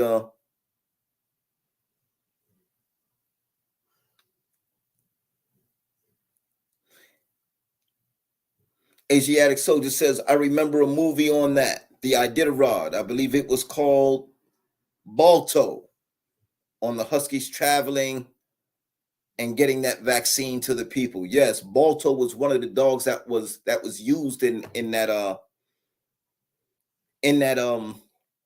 relay, because there were several dog teams. It wasn't just one dog team, but Balto headed up the team, I think, that kind of like brought it the last leg and the most treacherous leg. It was the leg of that journey that was really it was the most treacherous. It was like the most dangerous. The weather was really crazy, and Balto was the dog that kind of brought it all home for them. So yeah, he was definitely a good movie. If y'all want to check out like some dogs that really got some grit and really get down, and you know, the same hunting IQ that I've seen bull show in the field, uh this is the type of IQ that these dogs show on snow and ice. Like when they know, like, when, you know, maybe the trail is not what it needs to be in order to, you know, to continue forward and shit like that. So the dogs have a great field IQ. You definitely want to be on your top training shit, because you know, sometimes they can go after rabbits and shit like that too, you know what I mean? So all of that is part of it. Brandon Blue said sled dog and greyhound breeders take a lot from the game dog breeders. Brandon Blue, I would argue it's equally the other way around. You know what I mean? I would argue they go both ways. Um, a lot of the stuff that you see dudes feeding their hounds in the box world, you know, and some say the fast lane, at least historically speaking, um, a lot of those supplements and a lot of the training techniques was stuff, man, that they used for greyhound. Um, a lot of the methods for keeping dogs, you know what I mean, shared by the sled dog community. Working dogs, period. You know, depending upon, you know, what part of the world you in or whatever the case may be, and tethering laws and things like that. Most most working dog yards that have, you know, multiple dogs like that, especially if they're high energy animals, right? Like, one of the reasons why the chain is a better fit for the American Pitbull Terrier is that the kennel, you know, a kennel only affords a dog but so much space. You know what I mean? You can have a whole 10 by 10 and, you know, the dog will still feel confined. Whereas, you know, on the chain, there's no bars, there's no, you know, nothing kind of making the dog feel imprisoned. There's only the chain that is tethered to. Everything else is open and it can kind of run and, you know, sun, sky, you know, all that good stuff, you know. So yeah, I think it's actually both ways, bro. I think the American Pit Bull Terrier community has borrowed a whole hell of a lot, even from the horse racing community, from the greyhound racing community, from the sled dog community, and vice versa. You know what I mean? Feeding habits, supplements, all of that kind of stuff, man. When I go to Tractor Supply, the great majority of shit I get for my dogs actually says horse or goat on it. Really, really, and I'll be 100% about that. That's just, you know, that's kind of how the game is set up. Animal husbandry is really animal husbandry. You just adjust your doses for the size of the animal that you're working with, right? Fembendazole is actually it's actually a goat dewormer as well, right? So you've got fembendazole for horses, the paste for horses. You've got the fembendazole liquid for goats, right? And you can actually get a fembendazole that's specifically for dogs, but I use a fembendazole for goats. It works great as a dewormer. Renegade Kennels in the building. Said what it does. What it does, Renegade. Hit that like button on the way in the building, bro. Show your love. Show your love. We appreciate you being here, bro. Curtis McLean said, Imperial Kennels, how you doing, brother? We doing fantastic, Curtis. Thank you, bro. Thanks for stopping by and chiming in, man. Appreciate the love, man. Asiatic Soldier said, what is your opinion on states good for raising dogs? Would you say Ohio, Kentucky, etc. are good spots with a lot of land? Absolutely, absolutely. Asiatic, I think we've actually you know, shared some insight about this once before. But your Midwest and even certain states in the Southeast, land is a lot cheaper. You know what I mean? Whether we talking Arkansas, Louisiana, Kentucky, Ohio, even certain parts of Pennsylvania, even West Virginia, Tennessee, Idaho, Iowa, all those places, lots of land, low, in terms of dollar per acre, very low cost compared to say where I'm at upstate New York. I can go look for a lot out here and it won't even be, you know, may not even be a full acre lot. And they'll be charging 20, 25, maybe $30,000.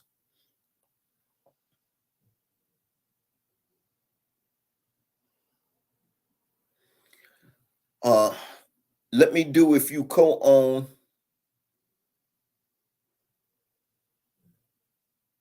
Okay, let me know if you co-own or looking for some temporary spots to home some of your puppies.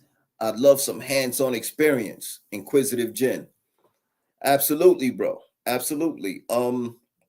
It's definitely a thing where what I mentioned in the last live was that one of the things that I'm working on is something of a coalition, a hunting coalition, a hunting club coalition, where we can get people from other states coming in and joining us on our coyote hunts, right? So you can bring your dogs, I bring my dogs, and we go out there, we go hunt some coyote and take them down together, tag them and report them. If I were gonna send pups out to a camp, um, and basically, like you said, you looking for that hands-on experience, I would have you come on out to New York for a little bit, man. Go on a couple of hunts with us.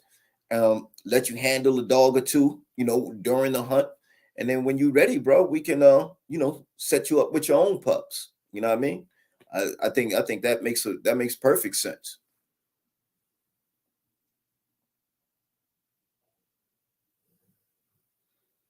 Asiatic Soldier said, have you come across any good veterinary technology schools?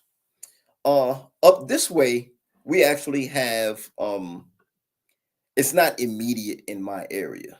You know what I mean? It's a little ways out. It's about an hour and some change away. But I want to say it is, am I thinking Cornell University? Cornell University has an animal hospital program type thing, has an animal husbandry, veterinary medicine type program. So while it's not necessarily for vet techs, I'm of the opinion that anything you can learn, however you get that course, I don't care whether it's a community college course or whatever, um, definitely is going to help you get closer to that goal of being able to care for those animals, from A to Z, right? And that I would love to be in that position when I hit the woods. Like there's nothing that I'm going to see happen out there that I'm going to be unprepared for. You know what I mean? To me, preparation is key. You know what I mean? And a lot of times I'm guilty of it myself. I'm so eager to get going with what I want to do, and realizing the vision that I have in my head. Sometimes we only see the end product and we don't see all the smaller necessary steps that are required in order to successfully reach our goal and reach it without major setbacks. um Brandon Blue said, you got a point, but I wonder which one came first. uh I'll be honest, they've been running sled dogs all across the world, I would say for thousands of years at this point. Honestly, honestly, especially in those points, in those parts of the world, where you have your Inuit, what people commonly call an Eskimo, right? But the Inuit people, um, they've always used the dogs, right? They ain't never had cars or snowmobiles and none of that, and their history is as old as the Arctic itself. So at the end of the day, I would say, a lot of what we got came from that route.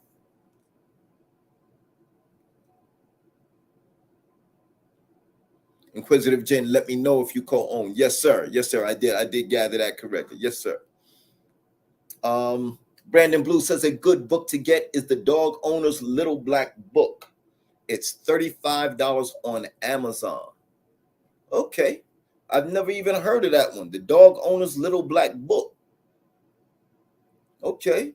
Okay, I'm gonna look out for that joint. And the Asiatic Soldier said, thank you for this live, good brother. This is one for the books, and we'll rerun while doing my driving. Salute. Absolutely, absolutely. This live has been 2 hours, y'all. I really didn't intend to do more than 90 minutes tonight, but it's definitely real.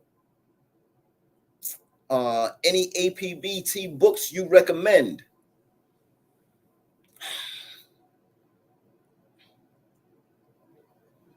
At the risk of saying something that might offend some folks, I'm just going to say the older the book, the better, right? One in particular, I can't think of the title right now, but the author's last name is Clark. And he had a dog that was called Clark's Armitage. Multiple time winner. I don't know whether the dog was 5-time winner or more, but hell of a dog. A lot of the Corvino stuff. Matter of fact, the Corvino Braddock dog, which was a 15-time winner, came from that line off of Clark's Armitage, right? So and I believe it was also called Tramp, right? So the dog was called Clark's Armitage or Tramp, and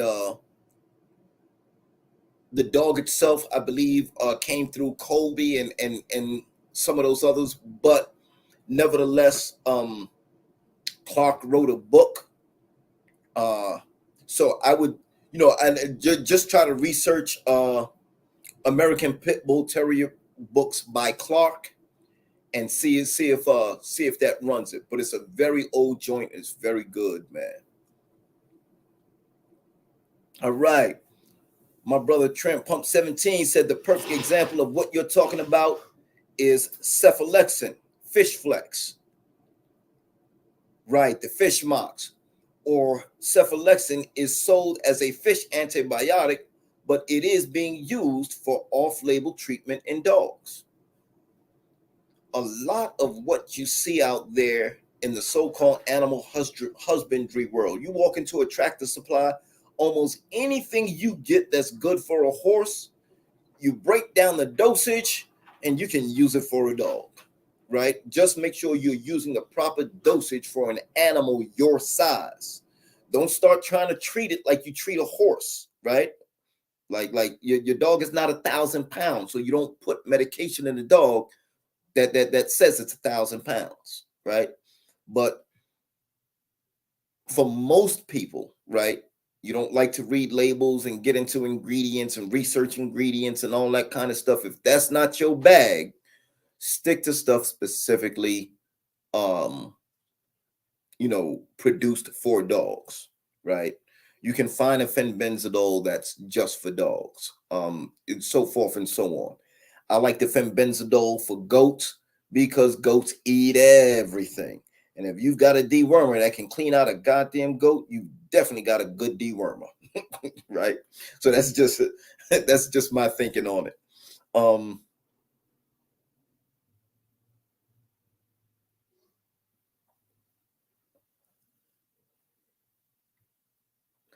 30 years with fighting dogs? Absolutely. That is the book. Yes, sir, Asiatic Soldier. You nailed it. You found it. That is exactly the book I'm talking about. Now, I like those books. I like those authors, I'll say, from that time period. Right? And I say that because there was less of what I like to think of as the shenanigans. I like to think that back then it was still something of a gentleman's sport, right? Nowadays, not even nowadays, like for some time now, right? I would say easily since the 60s, 70s, at least since the 70s, to me, the game has taken something of a turn, right? Over the last 40 years, you know, it hasn't become so much about the best dog or the greatest potential, arriving at the greatest potential in a dog. It's really become about, let me see if I can catch a sucker and beat him out of his money, right? Um, so a lot more of the rubbing, a lot more of the you know, just the shenanigans, the what do you call it, the steroids and all of that kind of stuff. A lot more of that has crept into the game over the last 70 years. I'm sorry, since the 70s. Since the 70s, I'll say. And to me, what you're getting from the authors is not as authentic as what you would get from those guys like Clark, right? Because what they're going to give you back then is kind of the raw bones of it. Like, you know, you might have had some medications being used to treat dogs if they were, you know, going in the shock or whatever back then. But it, you know, people didn't try to get all slick with stuff back then like they do now. You know, there's a million and one ways for you to literally just get beat out of your money in the box world today. Like you just, you know, it's almost like the real estate game in some cases. You know, like, you know, you'll have some real estate investors who pick up a piece of property and it didn't pan out for them. It's not all that they thought it was, or the property had some major issues, and as opposed to them just saying, let me, you know, get this off the portfolio at the lowest price and just get rid of it, they sit back and they wait for a sucker to come along. And they try to lock them into that house, maybe on a ongoing basis, right? Oh, well, I'll give you this house and I'll finance it for you. You know, I'll hold the financing for you. Just bring me 10 grand and, you know, we'll work out the rest. You get a guy 10 grand, you get this property, and suddenly you find out, man, that the foundation is sinking, or that, you know, there hasn't been gutters on the house for a while, and the whole thing is sinking around the foundation, or, you know, it could be anything. There are holes in the foundation, whatever, right? People are quick to try to find a sucker, and that's the way the box game is today. You know what I mean? And honestly, if I'm being totally honest, historically speaking, I used to run with a group of dudes, and we would catch the suckers. You know what I mean? A lot of dudes had the big blue dogs that was, you know, looking real diesel, and they barking and they showing bad attitude, but they don't know what to do with a dog that really has skills. So these dogs would go and they would get they dog, and, you know, we would bring our little black mangy looking mongrel, right? At least that in their eyes, that's what they looking like. What, that dog is going to do something to my dog? And every time we took that dog off the chain, he was going uphill. Every time. And sure enough, he was a head dog. So he didn't have to do nothing to these dogs but ride the head. And we knew it. And every time that boy came off the chain, a few $1,000s was changing hands. Right? And we knew it. Like, we wouldn't tell dudes, yo, man, those dogs don't really have the genetics, the skill set based in their genetics in order to compete with these dogs. We're not telling them that. You really think your dog can come in here and work? Yeah, all right, come on, bring it. Yeah, we got something for them. And when they see when they see our dog compared to their dog, then they really amped. They really going in their pocket. They like, yeah, here it is. What? Yo, come here. You got some money on you? And they calling their whole crew to put up. And sure enough, they mad as hell when they dog. It's not like our dog was putting their dogs down. They would just ride the dog's head until the motherfucker stood the count because he couldn't do nothing with him. The dog would get frustrated, couldn't do nothing else, and he would just stand. He would stand there and get counted out. It was too frustrating for them to try to lay their mouth on this little motherfucker. And he could dance, he could work the head, and he could really crunch. So it's not like they, they wasn't feeling him when he got in there. That was part of the frustration. That was part of what made them not want to come back out. Because when he dug into that head real good, they were like, ah. He got their head twisted all kind of way, and they can't really reach around and grab a hold. Man, listen, bro. Bro, when I tell you, like if dudes had really been serious, they could have probably took 6 figures in a year just off that dog. Easily did 6 figures in a year off that dog. And the matches that they was, it wasn't even matches. It was just, off the chain. Dude always swear he got something hot, he got something for us, and all right, bring it. And we go get Bully Boy, and he, let him do his thing. Just let him do his thing. Let's see here. Free Thinker, say, peace, Free Thinker. Hit that like button for me if you're in the building. Said came from Old Red. I'm not sure what came from Old Red. If you would, go ahead and hit us up. And clarify that for us. Brandon Blue said, you not getting no old books from nowhere. If you do, you gonna pay big money. But it's worth it.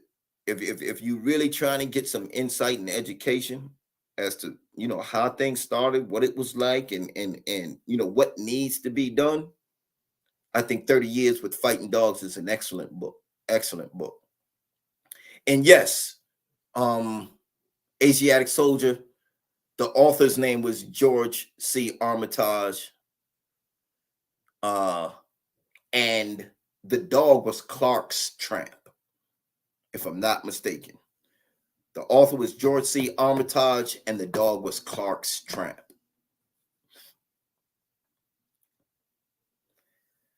And Free Thinker asked, do you know about Don Mayfield?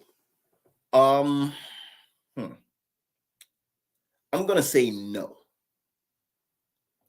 Have I heard the name Don Mayfield? Have I seen videos of Don Mayfield? Have I heard of Pit General? Have I heard of Don Mayfield dogs and, some of the stuff that he produced? Yes. But there's also some stuff, man, that I've heard from old timers regarding Mr. Mayfield and some of his shenanigans back in the day. And when I think of those, when I say from the 70s on, the game has changed, Don Mayfield is probably one of the reasons why I say that. Guys like Don Mayfield and some of the things that I've heard, and I'm not talking about on social media platforms. I'm not talking about anything anybody said in a chat or in a post or anything like that. I'm talking about what I've heard old-time dog men, especially some black dog men, say out of their mouth about Don Mayfield and matching dogs against Mayfield and bringing dogs to an area or bringing dogs to a show that Mayfield set up. Because them motherfuckers didn't like to lose, right? And if they did lose and your dog was that much of a dog, there's a good chance you wasn't going to leave with your dog. And this is after the match, after your dog done did his work and you trying to get out of there, take your dog home. You may not leave with your winnings or your dog. In fact, if you was black, you'd be lucky to leave with your life. And I'm going to end this live right there. I'm not going to say no more about that. All right. Listen, I appreciate y'all coming out. It is truly love, man. I definitely you know, I live for these, bro. So now that I have a little more time to do these on a regular basis, we're gonna get back to doing what we do on our Sunday nights. Peace and blessings. Every Sunday night, 7 p.m. I'm gonna go on record here saying it don't matter who's playing. And Dallas and Giants are my team now, you know what I mean? But don't matter who's playing, 7 o'clock p.m. You know, later than 7:30, we're gonna be right here. Firepit Chat Live. Salute. Good live, brother. Peace and blessings. Peace and blessings, Asiatic.